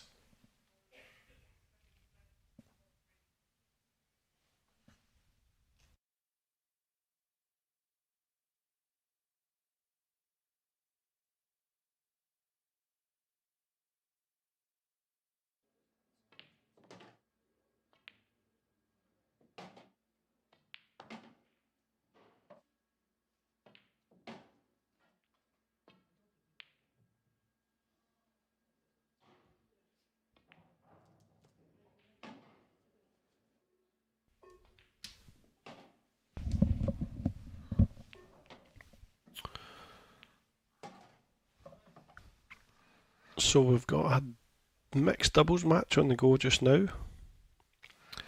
Lee Shepherd and his good lady against Isle of Man's Dave Adenall and Helen Sanderson. It is 5-1 currently to Lee and his missus. Vindaloo. Yeah, team pint-sized powerhouse. Lee and his lovely wife Louise having a dash here at the mixed doubles. And then the Manx parent, Dave Adenall, who usually helps out in the comms and on the TV and all this stuff, and he usually chases me around the place if he's not playing. Do you need me for this? Do you need? And he's absolutely fantastic. I feel like I've not seen him this week. He's been in everything. Yeah, mixed doubles, the doubles, seniors, main event. I actually had a joke with him, just a bit of fun, saying, Dave, I feel like you've let me down. Kind of relying on you. And he went, listen, I'm really sorry. And he was actually apologising to me for doing well. I went, Dave, I'm kidding. I'm just kidding, mate. It's a joke. He's a cracking but guy. He's that kind of guy, and he's such a good guy, such a good player, Robert.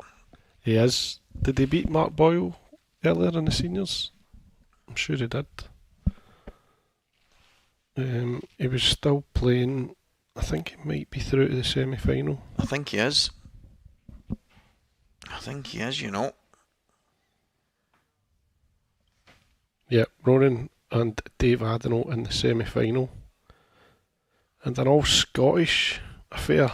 Robert Stephen versus Chris White. Yeah. Chris White beating Craig Marsh tonight in a decider. Yeah. Yeah, and if anyone doesn't know these two Scottish voices, it is on your screen right now. Robert Stephen and Stevie the Talker Walker. I look quite tall in that picture next to you, by the way.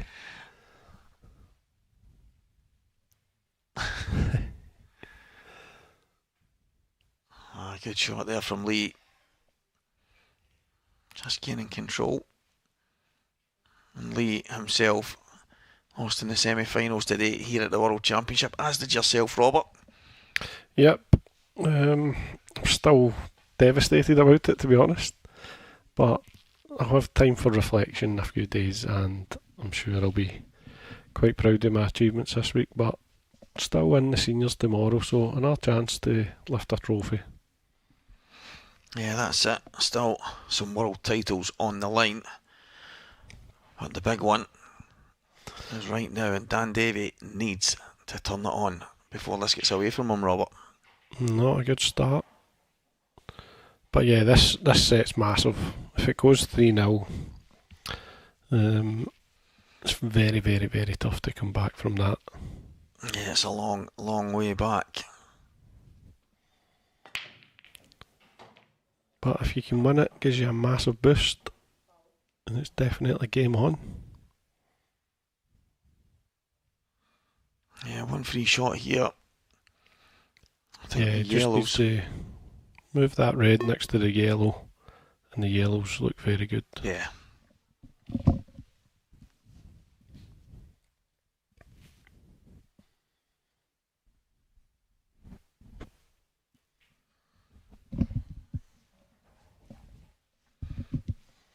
Very surprised to see Cory's best ever performance before this year as the last 32 in the Worlds. Yeah, I think the best part of a decade ago, I think he got to the quarters. But I think what Cory was saying, because he had mentioned on the stream, but I seen it on the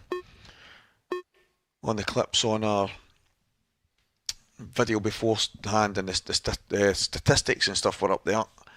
I seen that he'd been to the quarters, I think, in 2017. But when I interviewed Cory, I think he mentioned to me that his best performance was last 32. But I think he's maybe meaning in the last Recently. Yeah.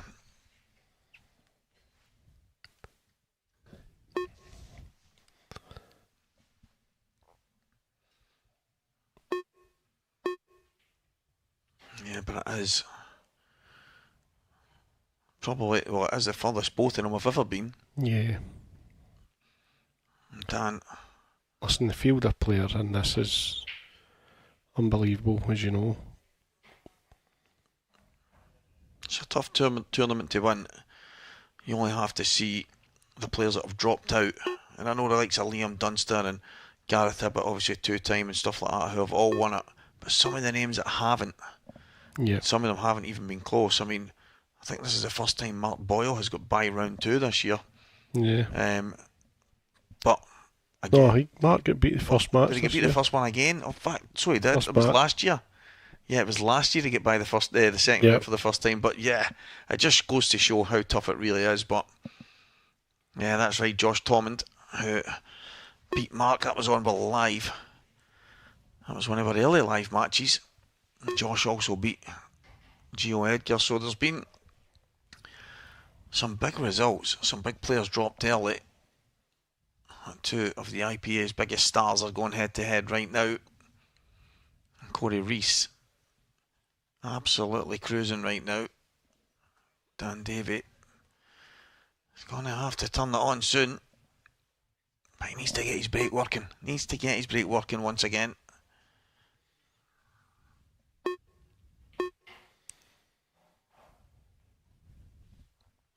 He'll be disappointed that he's gifted a few frames. Yeah, definitely. Crucial times in sets as well.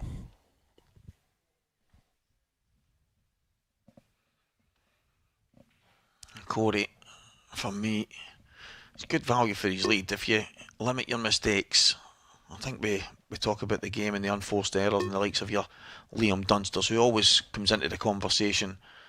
Those that make the least mistakes, Robert, normally go the furthest. And obviously in this kind of format as well, each set being a short race to 4, you really have to limit them, and he got off to a great start. Listen, it cost me earlier massively. I felt I should have comfortably won the first 3 sets, and I lost 2 deciders when I've had big chances in both. And I feel that's what separates guys like myself for the top guys, because they're ruthless and they don't make their mistakes very often.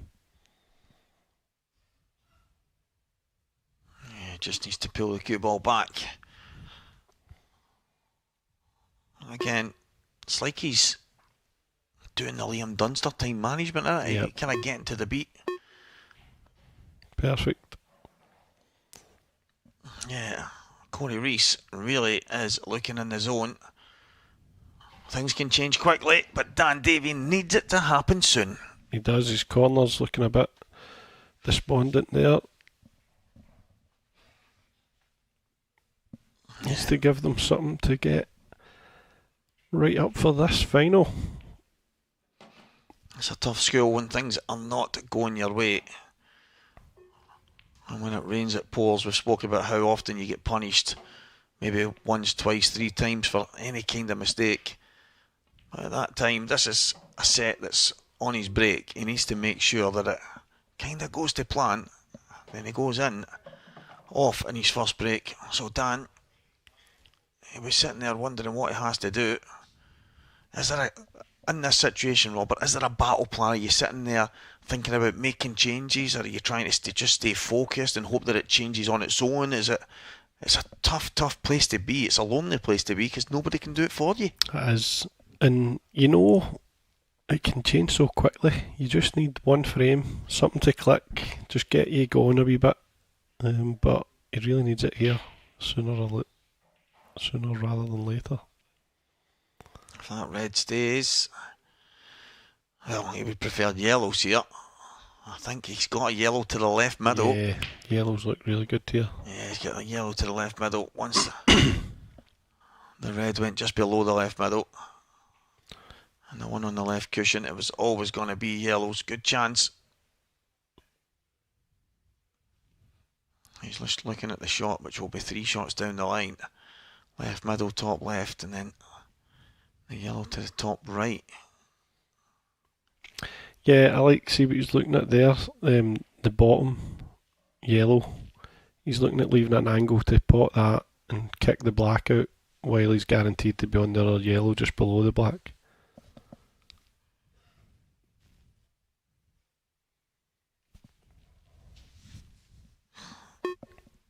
Yeah.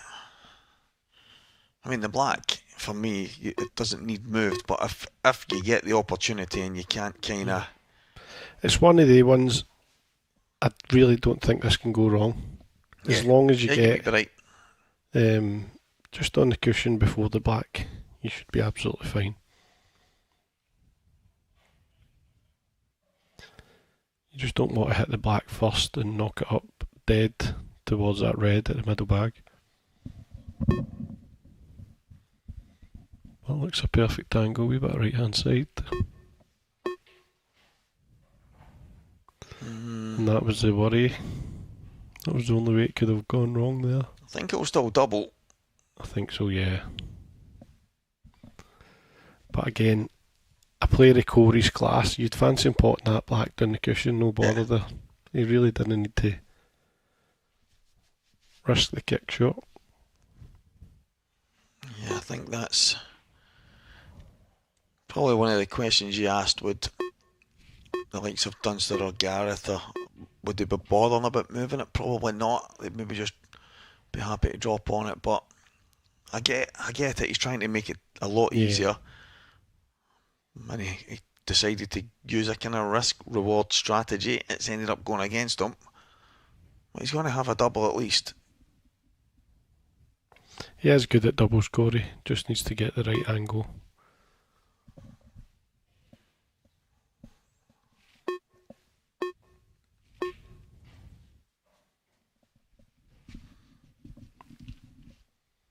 Play the bottom one here first and try and leave yourself straight up to the top left hand corner. That makes it easier to get onto the black. Most definitely.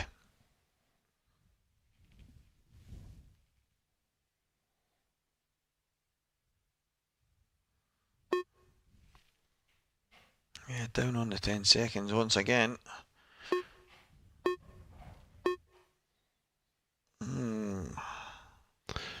I think he might need to kick into this now. Looks a bit thin. Yeah, it does.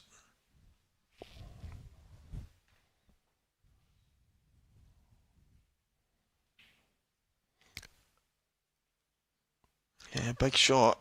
No guarantees. But like you say, Robert, I don't think he can just nip this in now. I think he has to play towards them. Yep, just playing the kick. Now this is a tough black.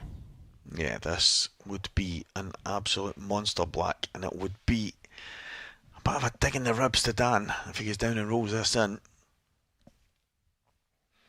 But if you pop blacks like this, you deserve to win frames. I have to say he's played a couple of slack shots in the finish, Robert, to get to this stage, but it's all about getting the ball down the hole. He's going to cut it in the middle. Oh, it's thin. Then off's not on. It's thin. Here we go. All the way home. Yep. Cory Rees firing on all cylinders here. He is 1 up in set number 3, and he's 2 up already in sets. Dan Davy, the mountain he is trying to climb, seems to be getting higher. He's 2-0 in this set, Cory. Oh, it's 2-0, so it is. Dan went in off in his break in Yeah, the first frame. That's even worse. Wow. I know. Big break here for Dan.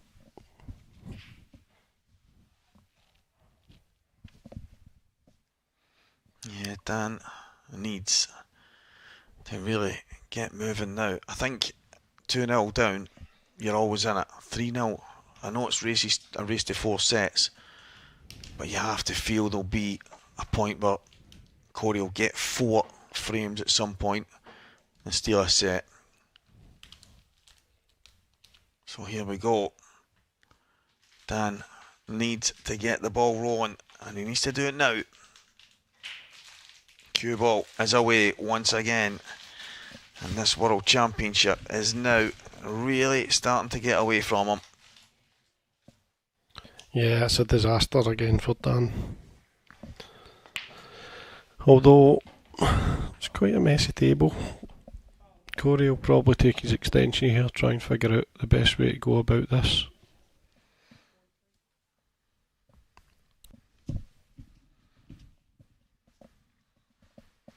Yeah, it's the yellow balls are standing out to me. He's going to use his extension. Yes, I think he'll move the yellow close to the red at the top. I think he can plant the other yellow down, but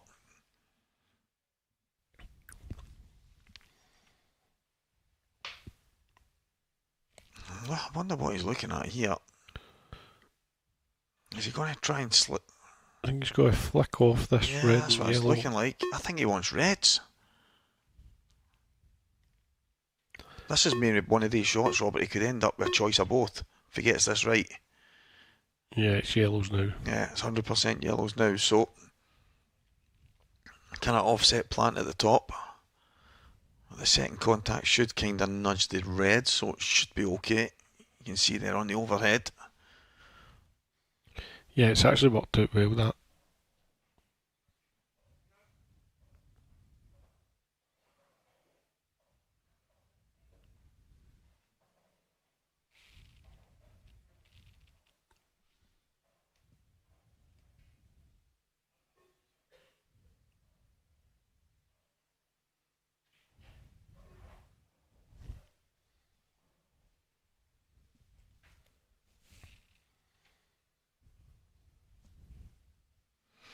Yeah, big opportunity here to go 3 up, Robert, on the hill with a chance for 3-set lead.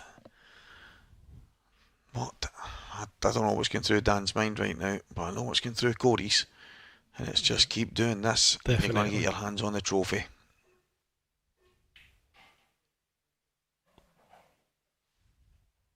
He'll be buzzing inside. But he looks calm out there.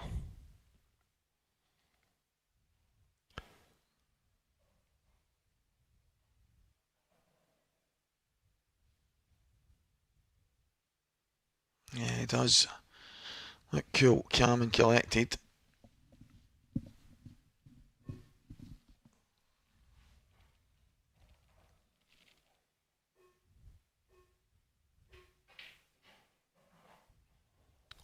Yeah, he's perfect on that plant just now. Yeah, looking good. Cory Rees really turning the screw here. You can see from the angle that it is slightly off. And he's going to have to make the plant. However, I think he can do so. He just needs to be careful the yellow that he's making contact with doesn't slide behind the red. Yeah, he's played it hard enough to avoid that. Good shot. Yeah, very, very good shot, Cory.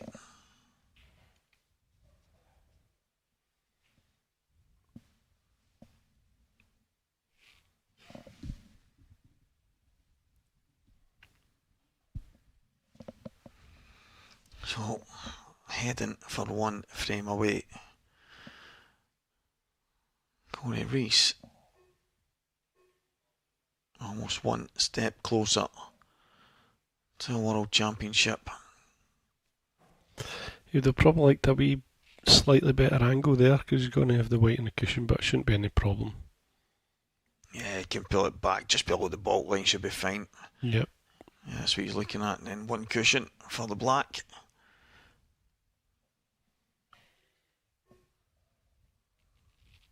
He's good value for his lead. He's made the least mistakes. Dan's been unlucky a couple of things as well. Oh, it looks as if he's come a bit too far there. Yeah, mate, need to to slightly jack up here. Yeah.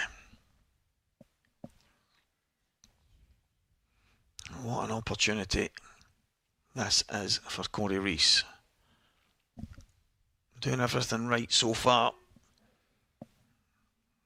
Dan Davy spending most of his time watching Cory taking out the finishes, but he's had a couple of opportunities himself. Cory Rees, this black away from a 3-0 lead and one away from a 3-0 lead. Yeah, he's definitely got one hand in the trophy just now.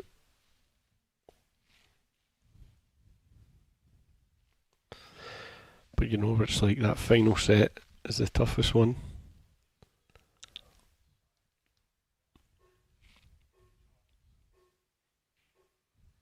Yeah, and there it is. 3-0 Cory Rees, one away from 3-0 in sets. Dan Davy can do nothing but just try and hang on in there. Cory seems to be getting more confident, Robert, as this match goes on.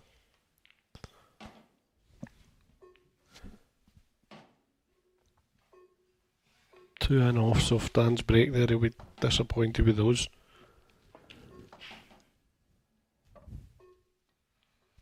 Yeah. Really, really poor breaks from Dan. And we spoke about it earlier. It's one of the things that Dan was probably doing the best at the start of the week. His break was a weapon. He was absolutely nailing it, giving himself chance after chance. And then, to be fair, this afternoon it wasn't really going well for him. He managed to get over the line against Lee Shepherd. And it has started like a train, but it's evaded him probably ever since. Cory Rees to break. Set them well. Now, Dan does get a chance to get out his chair.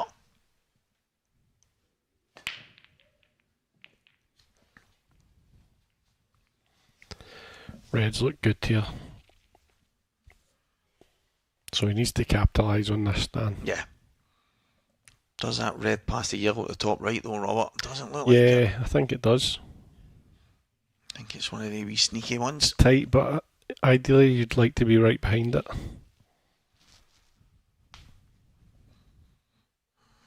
Yeah.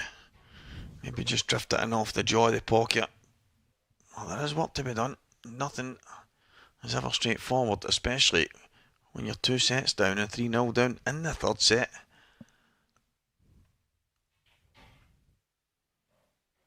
He's going to play it now. See, it must be tight because I think he would have played it first there if it was comfortable. Maybe one of them that... But he should get it. He's looking at the position on his next ball, so I think that's probably the giveaway that it definitely goes. Yeah. Looks like he's winding up a little bit of pace as well. No problems at all. Yep, just flick this in, maybe a bit of right hand side, kiss the yellow out the way, and then it should be a formality. So it's all about this shot.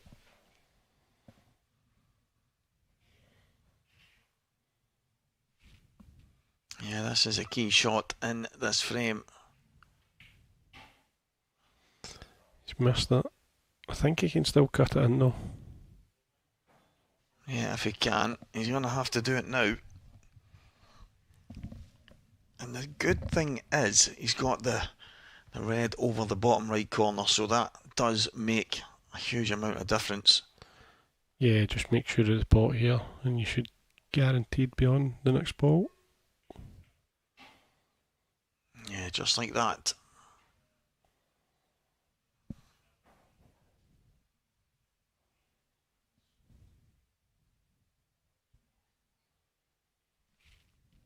I'm going to come down for the plant just now. Just needs to drop it though if he does that. He's tempted to take the red to the bottom left. Yeah, just needs to be careful here. He's tried the 2-1. He's kind of stunned it a little bit, but he's okay. Yeah, just put the one in the middle, straight up and down. Should be absolutely fine. Has he got to take this one and come back up? Yeah, let's see. He's going to just screw up past the... Oh, he's going to run off one cushion. Wow. And it's not gone anywhere near where he thought. So does it go in the top right corner, maybe in off the yellow? Doesn't look like it. No. No, it doesn't. He's going to have to go one cushion.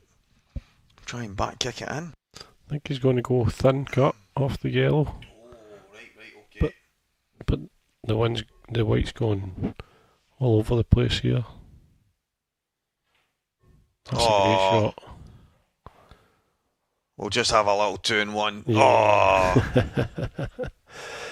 And could that be the shot that gets things going for Dan? Are we about to get a turning point IPA?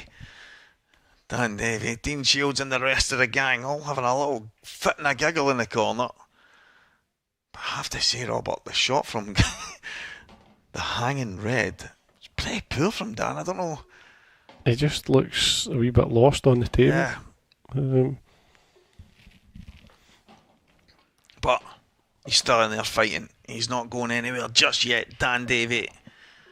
Great shot, that. Yeah, highlight reel moment. I'm just a bit disappointed that the 8-ball didn't go in at the same time. There's Cory Rees chilling out to the max. Yeah, just as well he opened his eyes there, I would have got someone to wake him up. You're miles in front, Cory. You are absolutely flying, son. One hand on the trophy, like Robert said. Dan needs to keep the white out here. The last two went straight and off. This is the key. Right up the middle, it's what he's needed. But it's dry. Oh, wow. But it's dry. That's unbelievable that that's dry there. And the yellows look really, really good. Yeah, he's creamed them. And the yellows are probably as straightforward as they come. Potentially 3-0. Cory Rees. He's going red. Oh wow. Every yellow had a pocket. And there's one dodgy red. I can't believe it. Yeah, I'm in a little bit of shock here. Because that yellow down the bottom right just goes off cushion red. Opens the black. Yeah. I'm so surprised Cory's not even looked at that. He's not used his extension. Yeah, he's not seen it. I can only think he's not seen it because there's no way in the world, given time, if he had a look at that table, he would have taken the reds over the yellows. I know. But, I mean, still a good chance of finishing the reds because that one doubles as well. But, yeah, I'm shocked.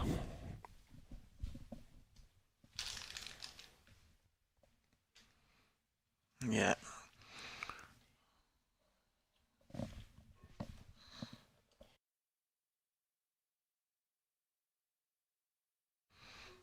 Oh, on the plant, back out. So he's going to have... He was looking at the red at the bottom corner as if to maybe play some kind of kick. I mean, it's just not easy to get through the gap and nudge that red on the cushion. He's obviously got one over the middle pocket as well, so he's got options, but it's not looking good.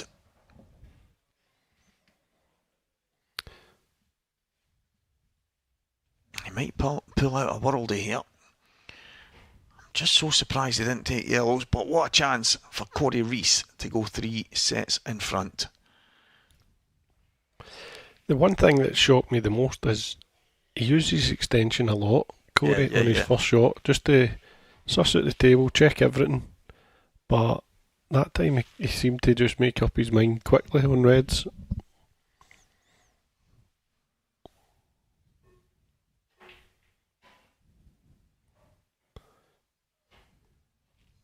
Right, okay. I think he's tried to play for the double there early.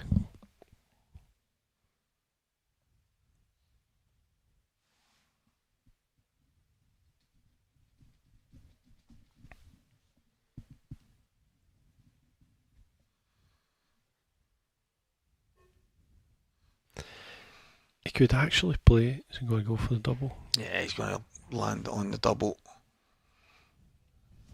So this double for a 3-0 lead. Yeah, absolutely incredible stuff. This red, this double is going to be the shot that decides whether it was the right decision to go reds or whether it was a mistake. Cory Rees. He's got it. Nailed it. He's got it. And it's going to be 3-0. Cory Rees. And Dan not really had an answer, Robert. No, that set was pretty much non-competitive. He's 2-in off his break, both reversed. Big ass to come back from this now. Yeah, it is. It's, in Dan's case, one of those. It's actually reminding me a little bit of the game with him and Lee Shepherd, where the kind of moments, the big moments and the chances that were taken came for Dan, and Lee was kind of struggling on his break, making some mistakes, and weird game in that scenario. And in this case, Cory's just been by far the better player. Yeah. Steady, warming up. Yeah, not a lot Dan has been able to do, but he has had some half-decent opportunities. And I believe we're having a 15-minute mid-session interval after this set. So massive lead for Cory now. Yeah, so there's going to be a little mid-session interval, guys. And after we do come back, Dan Fairway and Dean Shields will join you guys in the commentary box from myself and Robert Stephen. We're going to step out and you will see me once again at the presentation, whenever that might be. Maybe Dan Davy will pull something out the bag, maybe Cory will go over the line, but nonetheless, cheers for backing us here, Robert. It's been a pleasure, mate. As always. And it's dinner time now, so enjoy. So yeah, please stay with us, guys. We will be back very, very soon.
Warm welcome back, guys. Myself and Andy Betts. Just a few words on that first kind of half of this final. Bit of a strange one. Yeah, I've just been talking to Robert Stephen actually. I said it feels like a bit like his game against Cory before, where I sort of feel like Dan should have took the first 2 sets. He started like an absolute train, and then made a silly error to go 3-0 up. Then he got punished by Cory's fluke, and Cory Yeah. And then after breaking like God for the first 3 frames, for his first 3 frames, then broke dry in the decider. And Cory took his chance. Cory's been very steady. He's done what he needed to do. Just a few uncharacteristic mistakes from Dan, for me, to be honest. And now finds himself 3 sets behind. Yeah, it's funny. I spoke to Dan this morning before the semi-finals, and he mentioned how leading up to that point, his break's been working really well. And actually watching one of his matches yesterday, I think it was me and Mark Boyle were doing it, and his break was an absolute weapon. And all of a sudden today, it's been coming and going. I thought he had it back at the start of this match, but then it's just kind of drifted away again. He's went off a couple of times, and against someone like Cory's calibre, you get punished. Yeah, you can't be giving 2 shots away off the break, and when you're crunching them like that. I actually think he has been hitting them quite well, apart from the odd couple where he's gone in off and just been a bit unlucky that he's not found a ball. But the downside to that as well, on top of that, is he's leaving easy patterns for Cory to finish them off. The big thing here is we go on about set play at the World Championships that you'll never beat. 3 sets down in a race to 4. It's going to be a mountain to climb. If it was a long race, it would probably be over just now, but he just has to chip away 1 set at a time, and it's still there. I think obviously Dan needs to put as much pressure on Cory as he possibly can. Once you get to probably 2 sets, it might be in Cory's mind then that he needs to get the job done, and that might force Cory's hand a little bit, and you could see it go all the way. It looked like a game at the start which was going to a deciding set no matter what, but Dan just has to keep trying, and he will. But if Cory keeps playing the way he is, you can't see any other result other than Cory winning. Well, can Dan Davy do the unthinkable and come back here, or can Cory Rees get his second hand on the trophy? We're about to hand over to the commentary team of Dean Shields and Dan Fairway. Thank you, Stevie. Yeah, we are back for the second half of this IPA World Championship final.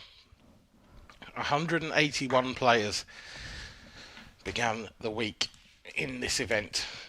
We are now down to just 2.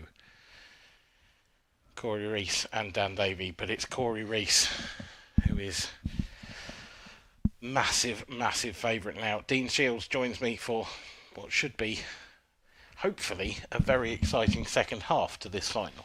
Yeah, hopefully we get more than just the 1 set. Fingers crossed. Unless you're supporting Cory Rees, I guess. Well, yeah. I'm sure he won't mind it. As a neutral, though, I think you're wanting this to go on as long as possible. Absolutely. Well, Cory with the break in this set, and he started as he means to go on. Brilliant split, that. Just eyeing up that yellow to the left centre. If he can get nicely on that, you'd have to say it's looking like 1-0 already, Dean. Yeah, I think Cory's broke quite well. I think he's maybe had 1 or 2 dry, but I think he's had good splits every time. He's generally had good chances when he has made a ball. You'll probably have the stats, how many times he's made a break dish. And there's been a fair few. There have been a fair few. I don't have that information to hand because I haven't been keeping notes because I haven't been it. Ask me again how many he's made in the second half in an hour or 2. Okay, deal.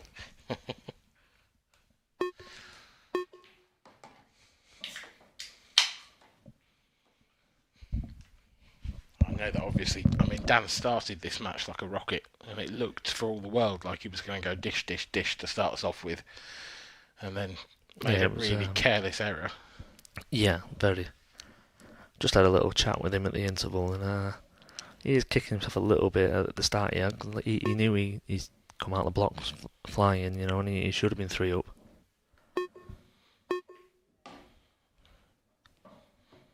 key shot of this frame coming up then, because Cory's got to get the cue ball back out here. You can't just roll this in.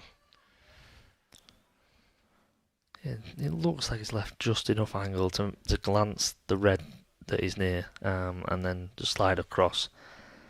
I think he'd like to be on the yellow closest to that. This one is potting now. Yeah. Long. But if not, he's got options. Oh. Well, I was going to say, he doesn't want to hit the red too thick. Yeah, that's what I say. I thought he was just going to flick the edge of that. And that is quite a big misjudgment, because there's not even sort of an easy one cushion pot on here for him. He can see the edge of that yellow, but that doesn't really help. What's he found here? Is there something special coming up? Oh, it doesn't go, does it? No, it's just taking the pocket, I think. I've piled the pressure on Dan. There's not really anywhere to hide. That's quite a clever shot, to be fair. Yeah, it is. It's a really clever shot. The more you look, the sort of harder this shot gets. Dan could take the red near the racking line there long, but he'd love to leave that one there, because he could use that to open up the pocket that Cory's just covered later on. But then that would involve taking on a very risky shot by going long. I think he's just looking. He's going to look for a safety here, isn't he? I can't see him going all out at a pot. He's trying to get the cue ball in behind that right-hand red in baulk then. This has got to be perfect weight. This looks a bit pacey. It is a bit pacey. And I think Cory can see the edge of the one over the pocket. You can never fully tell what Cory's thinking, because he just always looks a bit miserable when he's at the table.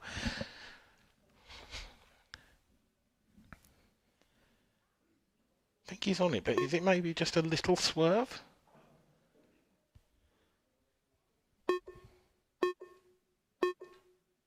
He's gone for the other one. Yeah, he's played it well. Yeah.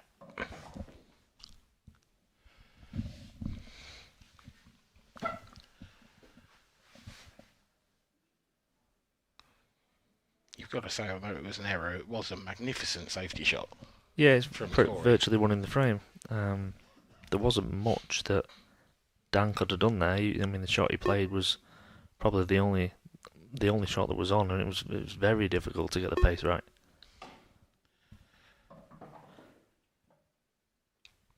It's a little pacey. Yeah, he's going to be having to use a cushion or two here, I think. Unless he can kill it dead. It's a little thin to me. Yeah, the thing is, it goes into every pocket on the table, really. Yeah. So you just got to commit to whichever one you're playing on here. Yeah. I think if you can slide round the back of the black, it's a natural. We'll see. Yeah, even that's fine. Yeah. There was almost no way that could go wrong.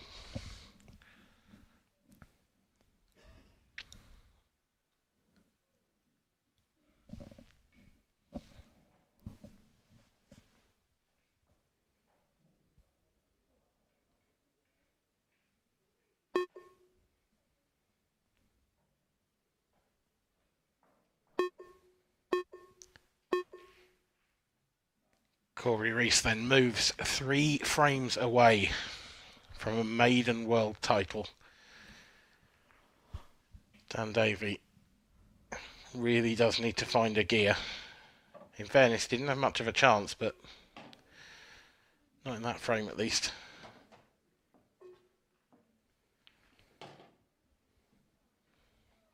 So hard to judge that attempted snooker.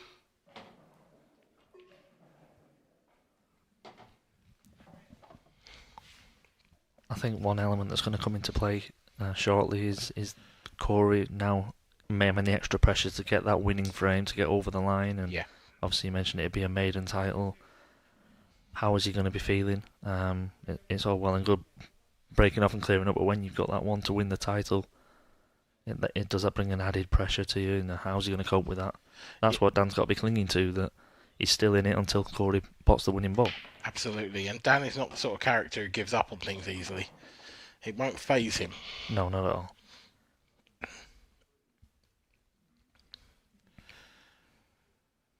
Pleased to still be at the table here. A little bit unlucky, I think. The sort of double kiss back onto the top rail there has left him. You thought the cue ball was maybe going to come sort of closer to the centre of the table. Yeah, I think he's been a bit unlucky with a few of his breaks. I mean, obviously we'll point to the mistakes that he's made in the first 3 sets, but his breaks have generally been a little bit fiddly layouts, or where the cue ball's ended up has not been an ideal place to start. Or if he's gone dry, they've actually been quite easy for Cory. Yeah. Always seems to be the way with the pool gods when it's not going your way.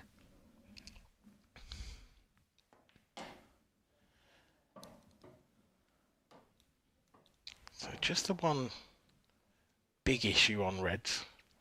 The red over on the left-hand side of the table, above the balk line. I think you can land on it. Yeah, I think that goes into the green pocket, as it were, for a snooker table. It's just getting there, isn't it? It's not an easy place to manoeuvre the cue ball to. I think the main issue is the one to the right side, sort of to the side of the triangle, if you like, above the black, because I'm not sure that will pass the black. So is he going to have to play a little nudge on that, or leave it long? I'm sort of expecting him to play the 2 on the side, the same side as the 8 ball, as a plant. Because he can come down and play that plant now, and he's guaranteed to be on the red next to the black spot. It's just where you're pushing. If you're pushing the first one onto the rail. True. But as long as if you sort of stunned that in and stayed nice and straight on the one next to the black spot, you're always going to have a positional shot to get to it. He's got something in mind, because he's not hanging around here. No. Is he? It would be risky, but I mean, getting to the short side and playing it into the centre pocket maybe is. Yeah, I think that's what he's looking at here. If he does play that and overscrews, does it pass the other red into the corner as well?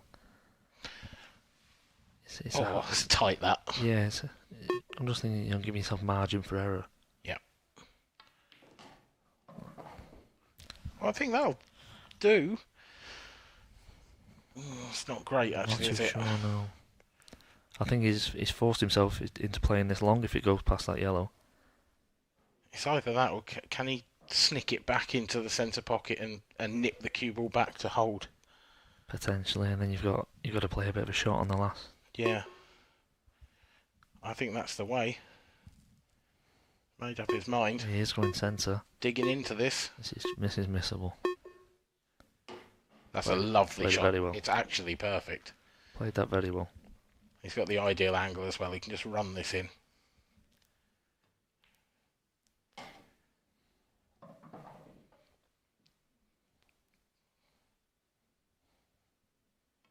That is a very, very nice finish from Dan Davy. Considering the pressure he's under. And that I think is the key as well. You were saying about Cory, what happens when he gets to the winning line? Well, if he gets to the winning line and he's 3-0 up in the set, it's a lot easier than if he gets to the winning line and it's 3-all. Definitely. So all Dan can do is just stick in there and hope that Cory makes a mistake or that Dan gets the chances. Yeah. That's another factor. If Cory then does start making mistakes, does that play on his mind? And, let's say he throws this set away somehow, then how is he reacting the next set? Thinking, I should be a world champion by now. Yeah. I mean, obviously they're not thoughts you want to have, but it's inevitable.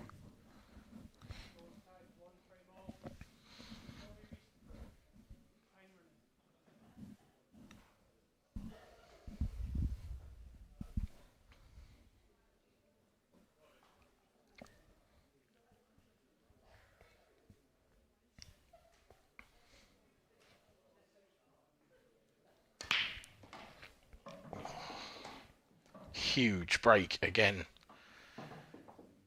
from Cory Rees, but this time it's not absolutely as straightforward. No, there's a few half issues. with either set. Yeah, I think the yellow closest to the cue ball now is making me really not want yellows. But then you've got the yellow that's sort of semi-covering the top left, which is also a problem for reds. It is. However, I think that one's a lot easier to deal with. You could play the red that's nearest it and glance off that yellow over the pocket and open it up, and then you're pretty much playing sailing. You would imagine reds is the colour then. Yeah. You've got the one on the right side near the centre bag. When it goes long, it does have options, but it's working out the patterns. Yeah, it's not absolutely straightforward, this clearance just yet. Was he trying to move that red? I'm not sure. Maybe on the way back off the cushions to give it a little nudge towards the centre bag. Yeah. Because now, what's he actually on here? The trouble is, the only one he's really on, aside from the one in the centre of the table, is the one that's near the yellow. And if you're playing that, on the right hand side, you're opening up the problem for the yellow. So there's a lot more pressure on you. Dragged it in. Grazed the near knuckle, but it's okay. So now you've got to get him. Yep. Because there's no problems for yellows no more. What's his angle like? He has to take this one into the centre, you would think. But the angle to me there, if he tops this through, it looks like it's heading towards the other red, and that's not really any good.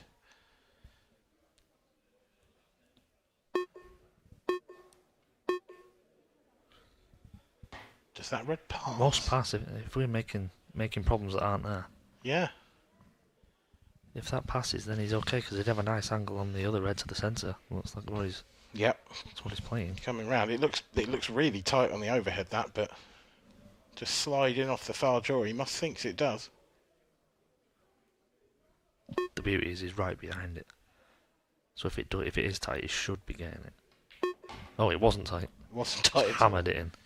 I'm actually stunned that he's hammered it in, to be honest. Yeah, he seemed to line up the angle for the dropping the other red in the middle next. Yeah. And then thought, nah, I'm just gonna play it like there's no problem. Because this can now go wrong. He's got to take that red on the left-hand side of the table. If he finishes too straight on this final red, he's in real trouble. Yeah, he almost wants to be back where he is now, I think. Yeah. But then there's a lot of pressure on the next shot. Difficult. Yeah. Well, here we go. Massive shot, this. Play this with a tracer running side, which will make it a little bit easier. You also want to make sure you get an angle on this last ball. Mm-hmm.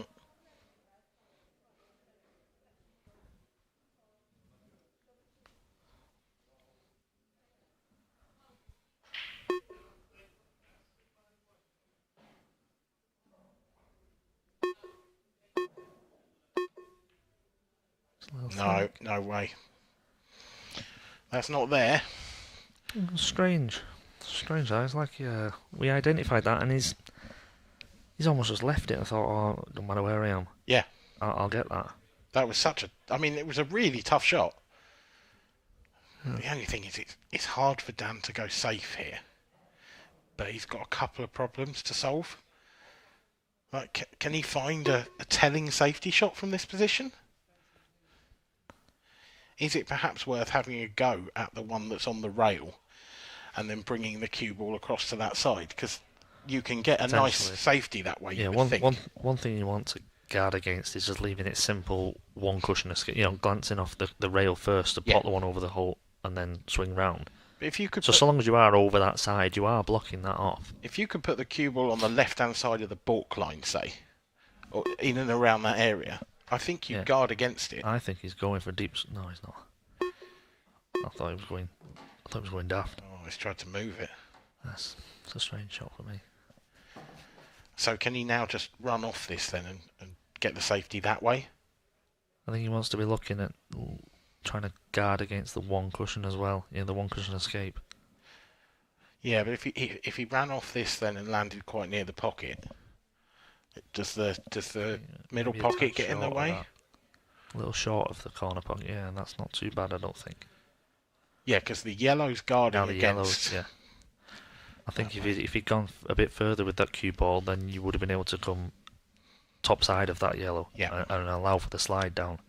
Of course, the other thing is, because Dan's put the cue ball on the cushion as well, he can't dig into this and arc the cue ball back off the cushion. Or he can, but it's much more difficult. He's trying to. Go at it. He's going to give it a go. You're relying on look where it ends up. Oh, what an effort that is! It's a brilliant effort, you've got to say. But it is. Part of me is thinking Dan might have been happy if Cory had potted that. Cause, yeah. You know, I mean, he should just be tucking up again here. Yeah. Yeah, just a little half ball flick on the one on the rail, and you're much less likely to leave a pot on out of the snooker. I mean, that yellow. I say that the yellow next to the black. Does it go? Yeah, it passes. Yeah. So he might be going game. This is a bit thin. I think he's going to be going the left middle to get on the one on the rail. Yeah, you can sort of have a go at getting on both from here, can't you? But he wants to be on the one on the rail next, because then getting on the 8-ball is...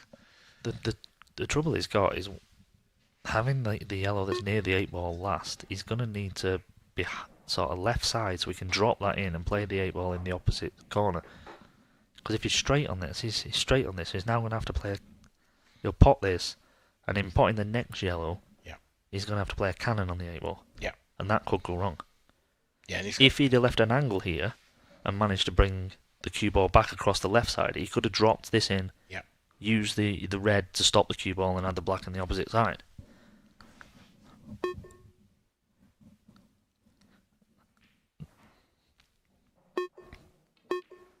That's also not a gimme, was what I was going to say. Yeah. When the pressure's on. No, it wasn't at all. It was the bridging as well, wasn't it? It was awkward, and he had to play it with bottom, which I always find makes those a little bit more difficult. They're just a little bit more likely to stick on the jaw. Yeah, obviously I don't know whether Dan's intention was to leave that yellow as straight as he was, or whether he's just got into the previous shot a bit too much. I think just a fraction too much side. I think it was better to go over than under. Big shot for Cory. This isn't guaranteed to come out either. Wow, I didn't expect that though. It's actually, again, he's had a bit of a result. It's not a bad shot to miss that. If Dan can not pot this yellow, I think he'll just be rolling up to it. Yeah. Maybe the jaw first. That would leave the sort of 1-2 cushion in behind the reds, though. It would. Unless can he come in behind it and then off the jaw and into it? Well, it's not a total snooker, though, is it? So he can't just roll up to them, Cory. No, but I think if he flicks the edge of the one he's just put his tip next to there, the first red should hit the second red, and the cue ball could run round the back of them and get a snooker back here. What sort of pace are you playing this at, though? Because you're trusting the table, aren't full you? length It's going to have to be very slow. Yeah, full length of the table. That is putting a lot of faith.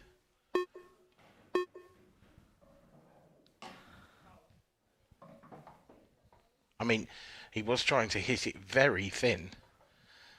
Did it roll? Did it? I mean, well, I'm not sure we'll ever know fully. He's not happy. That is... I'm gonna get my book of cliches out now and say that is a potential turning point in this match. You've got to make it count, though, if you don't. Yeah, absolutely. How's his luck? Pretty good. It's okay. Yeah, I'm not entirely sure. Yeah, I'm not. If there was a huge amount of planning involved in that one. I thought he was playing it as a plant, but yeah, I did at first. I mean, they take it every day of the week, and twice on a Sunday. I think that's for sure.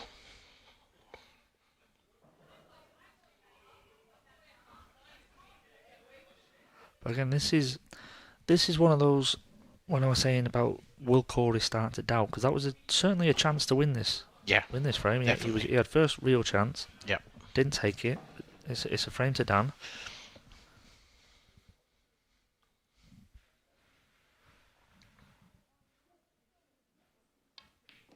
It's amazing what a break can do for a game. Mm. That A little 10-minute interval. Yeah, that interval can really shake things up. You actually see it quite a lot in normal play where someone takes a toilet break or but particularly I bet that break felt like 10 minutes to Dan, but I bet it felt like half an hour to Cory. Yeah, he just wants to carry on. Yeah.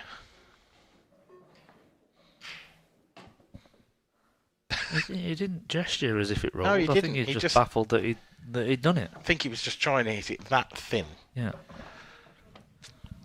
Yeah, he looked more annoyed at himself than at the table. And it was against the serve, if you like, as well. So yeah, Dan to break. It was a huge frame for Dan. That.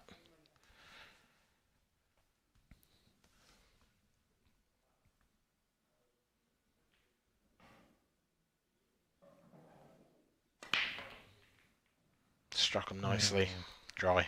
I was just going to say, in the first half of this match, I was obviously sat up front row, and I was saying at the start, the very first set, he seemed to be absolutely crunching the break. Yeah. Like 100 mile an hour, and they were working well.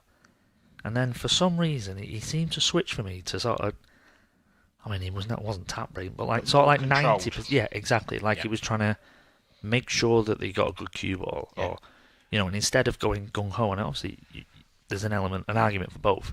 But I think when he has took that sort of 5% off, that was when he was struggling to make a ball and giving the chances to Cory. Yeah, and that one seemed more like a punch break there than throwing your arm at it. And you look at that, and he's parked the cue ball. Yeah, the cue ball was perfect. He's virtually stopped it dead. But the problem is, it's perfect for his opponent. Yeah, exactly. Like, there's no point in having a perfect cue ball if you're not making a ball. So all that battling he's done in the last frame now has potentially been undone. Yeah.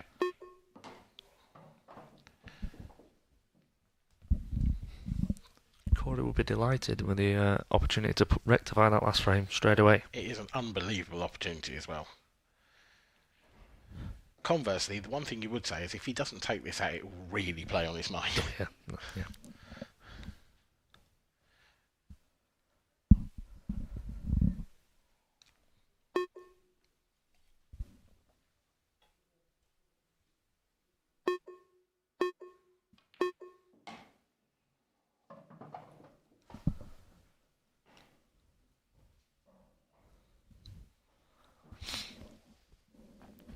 Struggling to find any problems here. That's mainly because there aren't any. The only thing is potentially the one that's on the rail, you're not going to be able to drop that in. You might have to play a bit of a stun screw. Yeah. But I mean, we're trying to find something that isn't there. I mean, they're a little bit thin on this one, but it should be fine. It should be fine. Yeah. Leave a nice angle on the next one. Yeah, just a little bit of bottom left to widen the angle, so you're not, you're not going to leave the next one too thin.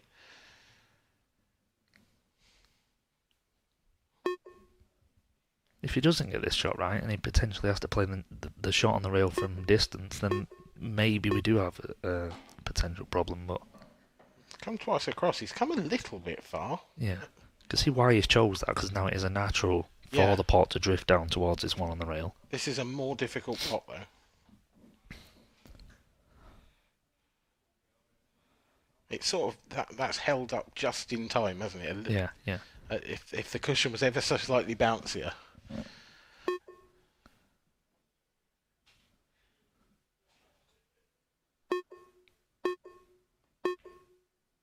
Perfect. Yeah, it's played it well. And this is a lovely angle as well. It's a little bit of a punchy one, but... Yeah, the problem would have been if you'd sort of, say, that cue ball holds up by a foot, and he's playing it from just inside the other half, then you do have to have a bit of pace into the shot, but this should be fine now.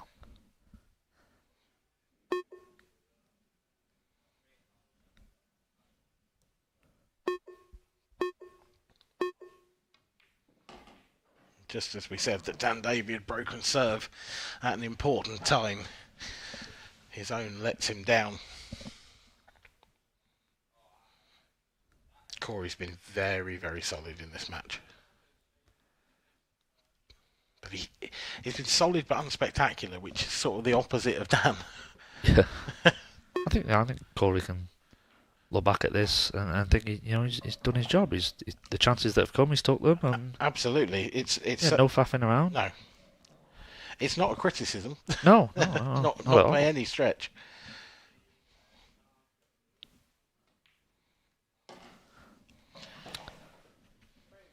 A reverse dish from Cory Rees brings the set level once again 2 apiece.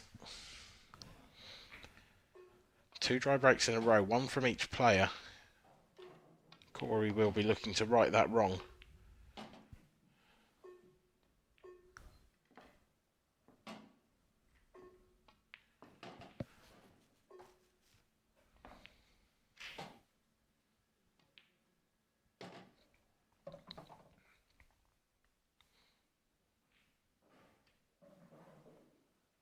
Doesn't look too phased, does he, at the moment?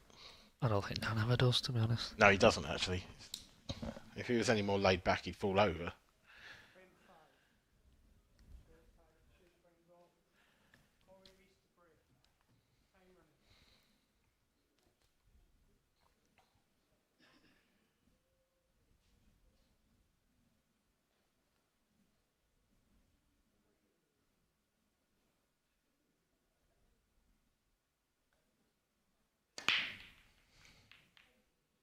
Oh, is it dry?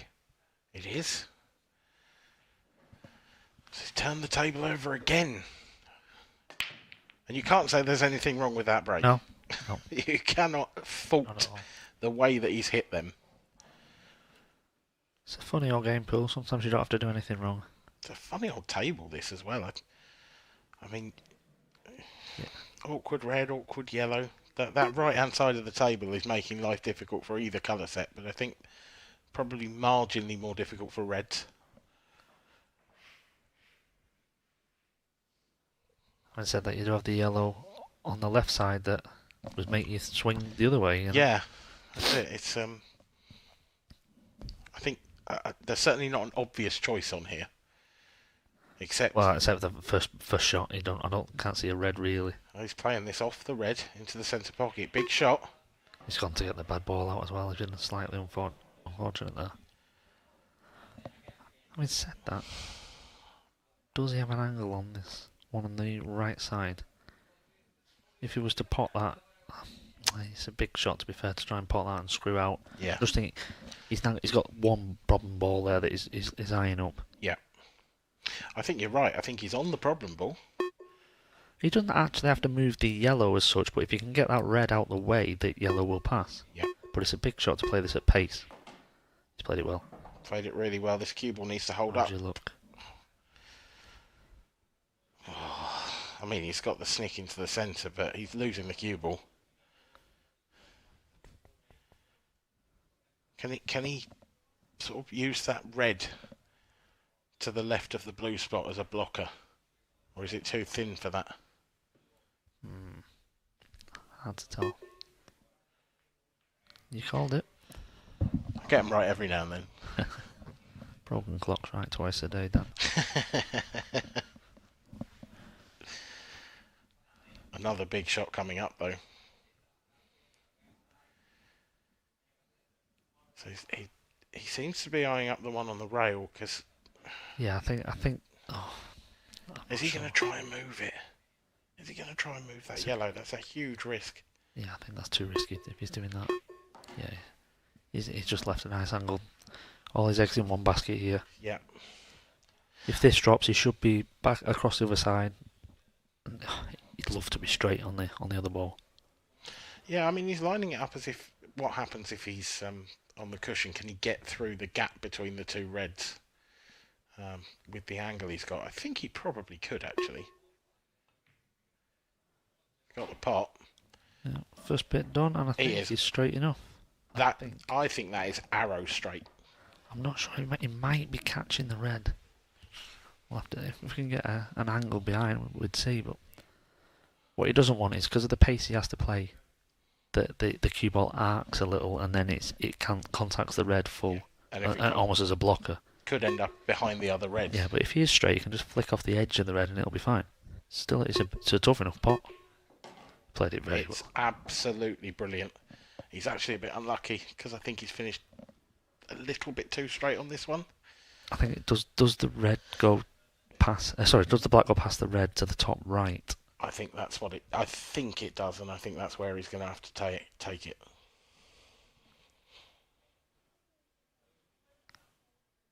You want to be right behind this. Oh, No, it mustn't have done. It mustn't have done. Doesn't, and he's nowhere. I think that was a bit of a Hail Mary, wasn't it? I can't see a double here either. I mean, long double, I suppose. Is he looking at where he could dump the cue ball to not leave much on it? Surely he'd just get snookered if there isn't a pot on. Exactly. You've got to try something here, haven't you? Long double, I think. Long double, I think. Daniel Davy. Dan Davy! Under all the pressure in the world, and he pulls out a spectacular double. Oh, a wizard with that cue. See, he was trying to find where he could leave the cue ball, but if he misses that, he's just going to get tied up. Yeah. Yes. He virtually would have lost. Just play for the double, and oh, wow, what a shot. It's a ridiculous finish, really, when you look back at all the shots. Yeah, it is. It is. It's a finish that almost wasn't on. You just had a little glimpse there that it was sort of half a pocket. I think it was just a bit too tight. Yeah. It was some shot. What were we going through his mind? Well, a lot of that, I think, will depend on what happens after this next shot. I want to see Dan 100% here. Can't hold back.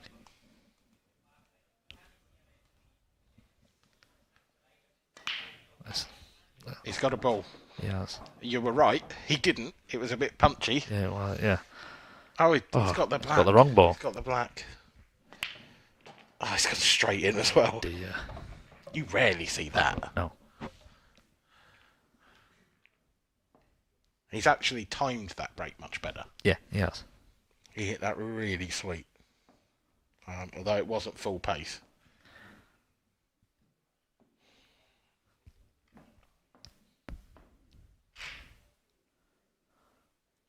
We all know what usually follows a void break. I was just thinking it, and I was thinking how many times he said it in commentary. But is he thinking it himself now?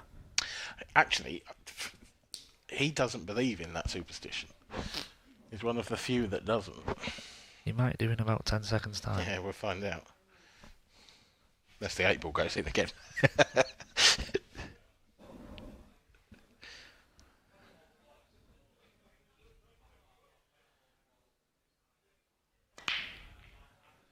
Oh, you're joking. Oh, he's got one. It would have been so cruel. It would have been so cruel if I'd again, the cue ball getting kicked into a bit of an awkward position, though. It's actually a very awkward position because it's covered the red. Oh, what does he do here? He hasn't got a yellow on. No, I think he would love to be yellows, but... Yeah. Yeah, go on. He can't. He physically can't be yellows. I think the only red is the one in the middle of the balk line, maybe into the centre pocket off the other red. Can he not? The one nearest the balk cushion, can he not get through to that? I don't think so.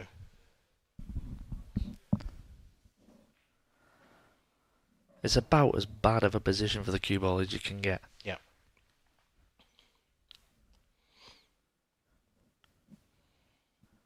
I mean, is it almost worth just playing the yellow, dumping that onto the side? He's got 5 seconds left with no extension. I think he's just going to try and put the cue ball in behind the red on the top rail. Okay. He'll be kicking himself. Now he has a chance at a yellow if he wants to push the boat out. Yellows still aren't easy. What I like about the shot that Dan's just played is I think he's covered the top left pocket for the yellow closest to the balk line. Although that might be Cory's first yellow anyway, so. But if he takes this out, It's a big bag to the middle. Yeah, they don't link out. They don't link up particularly well, these yellows.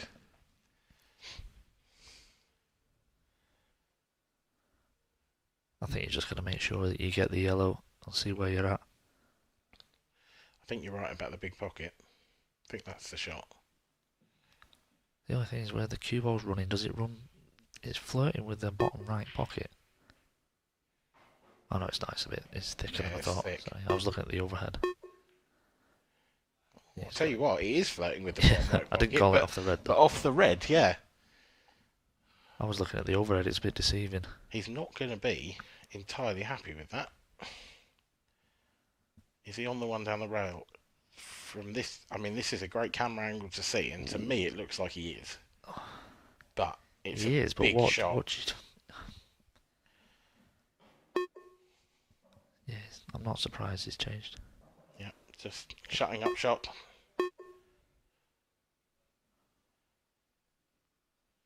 Got the snooker. I think he's got the snooker.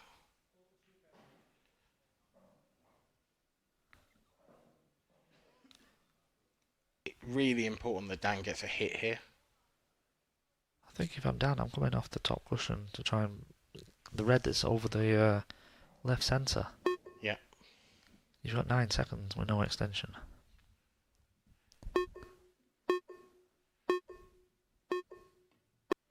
Got it. That's a great shot. It is a great shot. So now there's only one bad red. Yeah, he's not on the double now. He needs. That is, I think you can double that red, but you've got to be high on it. Obviously, it would depend if it's frozen to the rail. Yeah. Well, looking at this camera angle, I'm fairly sure you can see it isn't. Oh no, that's in off. Safe. Oh, just about safe. Such massive moments for Dan here, if he can find a way to take these out. He might have a chance here if he can roll the open red there that he's looking at. Yeah. If he could drop that in dead weight to leave an angle on either of the other two to the left centre, where the cue ball then is developing his bad ball. Yeah. Oh no. Is this a cross double? Oh Christ. How can you call what he's doing when he changes his mind after 3 seconds left? Oh Dan, he's really struggling with the shot clock, isn't he? I've never But known that. This is what I say about the break shot. Yeah. He was in a world of pain, forced to use his extension just to try and think of something. Still got down to 2 seconds left and just played a little dump shot. Yeah. Because there was nothing, and you're almost handing the initiative to your opponent straight away after one shot. Yeah. Just got to make his mind up that fraction earlier. Yeah. I was surprised that he went down and lashed at it instead of trying to just drop that in. That isn't the best. Not in the slightest, no. I mean, Dan's he's got a pot to the left centre. Do you dig into the cue ball? Can you land on one of the other reds? Can you go into them? You can end up in the position I was saying on the previous shot of Dan's, where if you can get up in that top right hand corner. Again, the clock's already ticking down. It's too thin. It was a tough shot, that. It was a tough shot.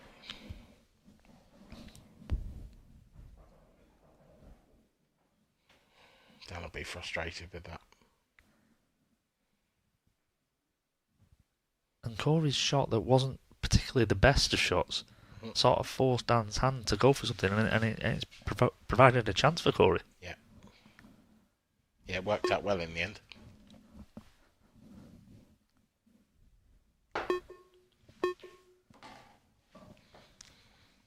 If Cory does take these out, we'll have had 3 of the 4 sets go to deciders. It would be cruel if it was 4-0.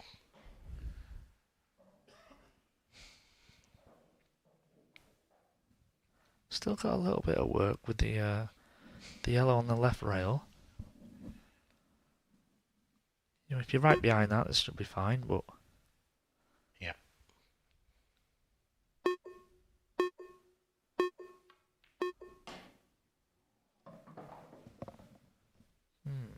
come out absolutely dead straight on the one nearest the 8 ball, so he's got to go now up table. How straight is he on the one up table as well? I think he's got quite a nice angle actually. I think he's just running off to the left slightly. I think he might want to punch it because you want to get a bit closer to the one on the rail if that's your next ball after this. Yeah. Yeah, he's punched it. Played it well. Yeah.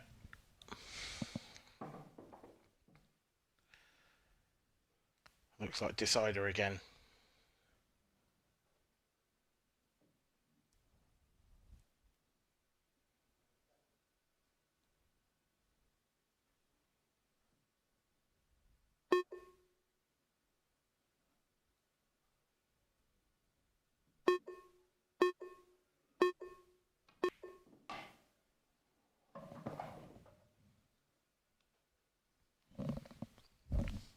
It's not. You would have liked a bit more on that. That's not my favourite angle ever. Yeah. Because he can't just roll this in. He's coming up. It just He's got- feels to me like this is the sort of shot where the cue ball can almost stick to the bottom rail and not bounce properly. I mean, he should be fine. It's a bit of a punch shot, but it's a shot that you shouldn't really have to take from where he was. Yeah, he's played it well. Played it lovely. Played it Played it absolutely very well. beautifully. But that shot was much more difficult than it should have been. Yep.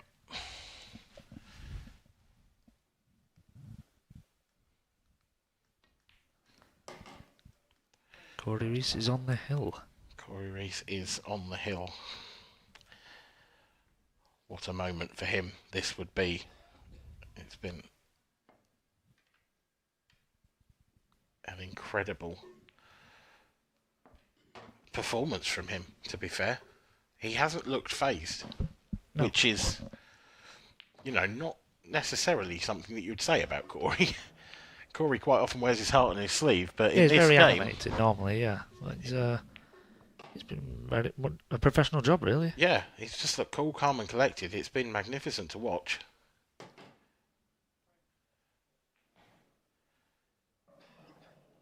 But there will be so many little moments that Dan would look back on.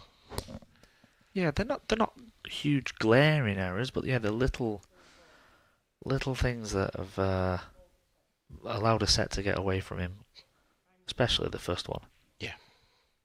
I mean, he was flying. He looked like he was really up for it, and in one shot, it seemed like he just deflated himself.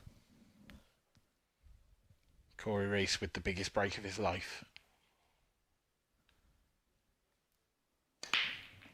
That is a crunch. It's monstrous. How's it going to end up? Wow. Red and yellow together. Last ball rolling. It actually makes it really difficult. Really difficult. I think you've got to play an offset plant here. As difficult as it is, you get that, you're world champion, Cory. I think you're right. You've got to do it. Yeah. If you get it wrong, you're going to going to another set. That's yeah. the thing. But And that's the beauty of being 3 sets up. yeah. You get this wrong, you're probably 3-1, but you're still massive favourite. Yeah. You get it right, you've got the trophy. But these pockets have been playing tight. Tighter than usual, I would say, for the TV table. I think you're absolutely right. It's the only shot you can take on.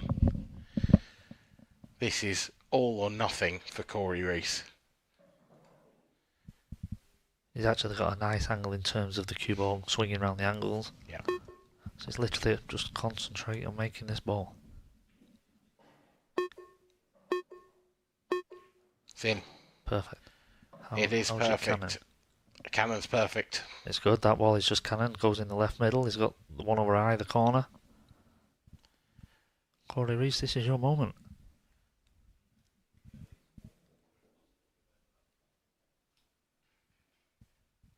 Five balls away. And the 8 ball. 6 balls away. From a maiden world title. And if you wanted a chance to win it, they don't come easier than this. No, I mentioned before about how the hardest one to win is the last one, but if you wanted a layout, Yeah. you couldn't draw a better one. He had exactly the same in the semi-final against Gareth. He broke off, and I mean, it was literally 4 reds sat over pockets and the other 2 in the middle of the table with nothing in the way.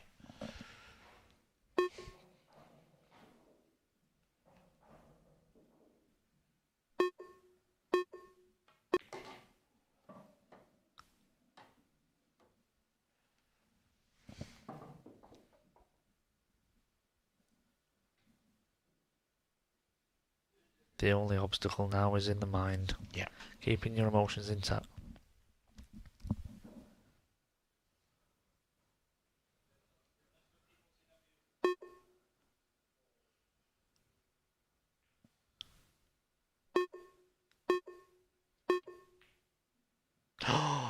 He's rattled it. My word. I cannot quite believe what I've just seen.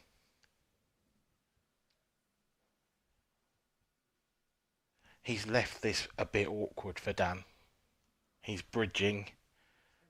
This is a tough shot, but if Dan gets this yellow... It's a shot he shouldn't have. It's a shot he shouldn't have.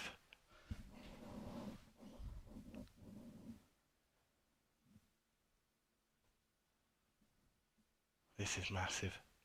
It's horrible cueing.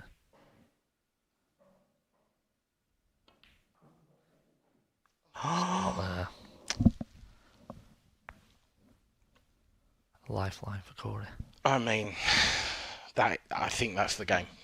I know who said it, but he's so lucky to have missed that and left that awkward queuing.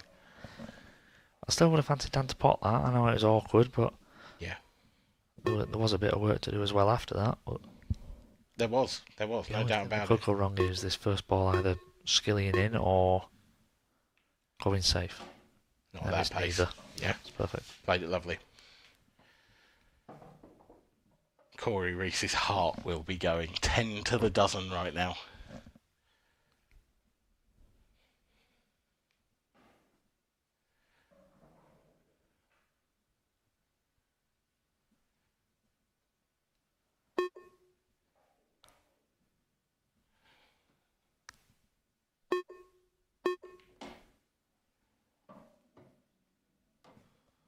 This is the moment. That's the perfect angle. Just top it through. Yep. He can cue this as well.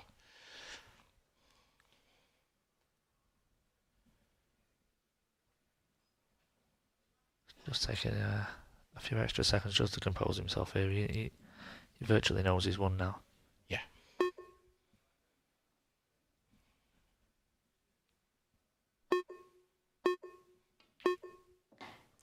The visions that must have flooded his mind. Oh, don't celebrate too early, Cory. No. That's...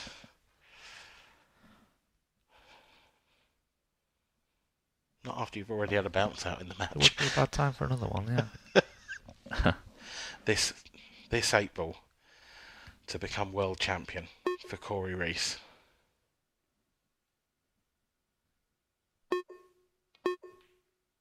No problem whatsoever. Cory Rees is world champion. A spectacular performance from the Welshman. He has been so solid the entire night. Dan Davy, a brilliant effort to get to the final, but ultimately he came up just short at the end, Dean.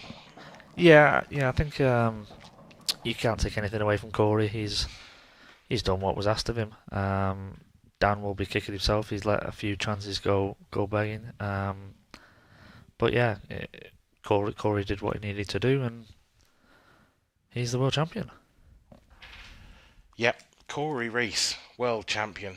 That must be such a special feeling. And what a way to do it. I'm fairly sure that's the first time a world championship has ever been won by 4-0. But it was a much closer game than the scoreline suggests, and it looks really hard on Dan. Yeah. I mean, the scoreline often does that. There was, you could arguably say that Dan had the better chances. Yeah. Certainly in the earlier part of the game. Yeah. But sometimes it just doesn't go your way. Little like the breaks, obviously, or we're talking about not getting the best of chances when it was his go, or leaving it fairly simple for Cory. Yep. But Cory, hats off to him, just did his job. Yeah, he did. he was absolutely rock solid throughout. A little wobble at the end, but I think that can be forgiven. Yeah. But how different things could have been had that not gone in. The thoughts that must have flashed through his mind when that red hung up. If that fourth set had gone the way of Dan, that could have crushed him, but it didn't, and Cory's name's going on the trophy. Yeah, and well deserved, because he has been brilliant, not just tonight, but all week. He has been, I think, the best player of the week. Yeah, I've heard from several people how when they've come up against him, he's just been flawless, and well, just granite more than anything. He's so hard to beat, and that's what wins you titles. Yeah, that is what wins you titles, and it is what has won Cory Rees the World Championship trophy, and that is something that nobody can ever take away. He is the 2026 IPA Professional World Champion. Just a magnificent achievement. You can see the trophy gleaming there in the background. Cory. See what it means to Cory. There's going to be some real emotions in this interview, I suspect. I'd stick around for it if I were you. Looks like Stevie is almost ready in the arena, so I'll say thank you to Dean. It's been a pleasure. But now I will hand over to Stephen Walker for the trophy presentation. Welcome back, ladies and gentlemen, and please everyone, please make some noise for the players.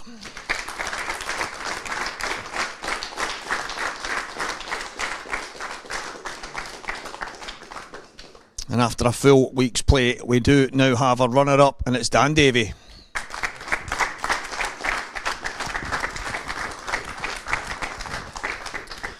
Commiserations, mate. Just wasn't to be. No, I didn't play well enough. Didn't deserve to win. I started really well. Should have gone 3-0 up in the first set. Was slack, and it probably could have been different if I would have. I probably would have won that set. I just didn't play well enough. Simple as that, really. Start of the week, your break was really firing. At one point, it was a weapon. Probably even earlier on today, kind of eluded you a little bit, and then tonight just didn't really go for you. No, not really. I felt like I broke all right as well, but that's part of it, though. The other day, I think in the last 16, I think I must have potted off every break, and that doesn't happen. I might have not potted off like 1 out of 10 or something. So the swings and roundabouts in it, and it's what it is. Yeah, coming into this, probably didn't come in with mega expectations. This is the furthest you've ever been. Doesn't make it any easier that you're not getting your hands on the trophy, but it's been a good run. Yeah, it's a good week. Yeah, I'd have took it at the start of the week, I suppose. But once you're in it, you wanna play at least a 7 out of 10. Do you know what I mean? I was a bit crap, really. So it's what it is. He deserves to win. He's a great player. Well, commiserations, Dan. Ladies and gentlemen, Dan Davy.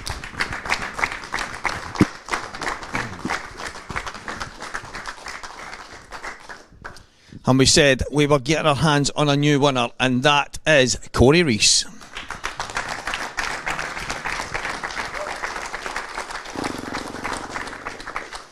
That must feel good. Oh, unbelievable. Yeah, I can see you're emotional, Cory. You've actually played some phenomenal pool there. At times you have to ride your luck. There's a couple of misses thrown in, but there's big pressure in any match, never mind a World Championship final. Yeah, obviously I made mistakes, but considering the stake, like it's a final it's a world final. Do you know what I mean? I thought I played well considering it's my first world final, and yeah, I'm over the moon. You played Ben Davies at the start of the week, and after the performance, he said to me, Steve, I think he might go all the way. I sat in my chair for most of it. He hedged his bets and he got them right. Yeah, maybe he needs to pick me to win again next year, hopefully.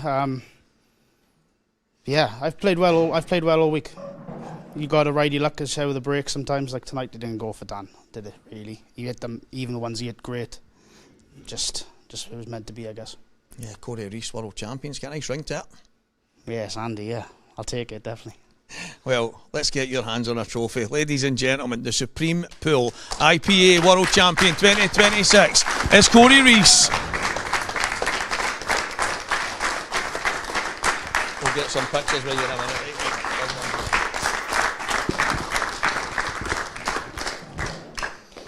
Andy Betts, what about that? Well, it was it weren't quite how we expected it to go, but that's pool, isn't it? Sometimes, like Dan said, he could have pinched the first set, and we could be still watching the world final. But today was Cory Rees's day, and fair play, he's earned it. He's grafted all the way through the tournament and played really well. Yeah, it was fantastic. When we knew we were going to get a brand new winner, when the 4 semi-finalists popped up, a lot of the top seeds went out, but 5 and 7 in the seedings, these guys were always kind of going to be in the mix. They end up in the final. One of the ones that could have, even though he's won 4-0, it could have went either way. Dan had some chances, just some slack shots here and there, but in the end, it's been a phenomenal week, and we've got a new world champion. Yeah, and a popular one as well. That Cory's a great guy, and either of them won, everyone would have been happy. But I'm delighted for him. These two players probably go under the radar a little bit. Cory's won previous titles, and now he can call himself a world champion as well. Yeah, it's absolutely incredible, and it's not the end yet. We've still got more world titles to hand out. Yeah, the seniors, masters, doubles and mixed doubles all tomorrow, so we've still got plenty of action to bring everyone tomorrow. Yeah, a number of champions still to come. So ladies and gentlemen, Cory Rees is the Supreme Pool IPA World Champion for 2026, but as we said, there is more World Champions to come tomorrow. But what a night, what a day, what a week it's been. So please stay tuned, because we've got plenty more tomorrow. Good night.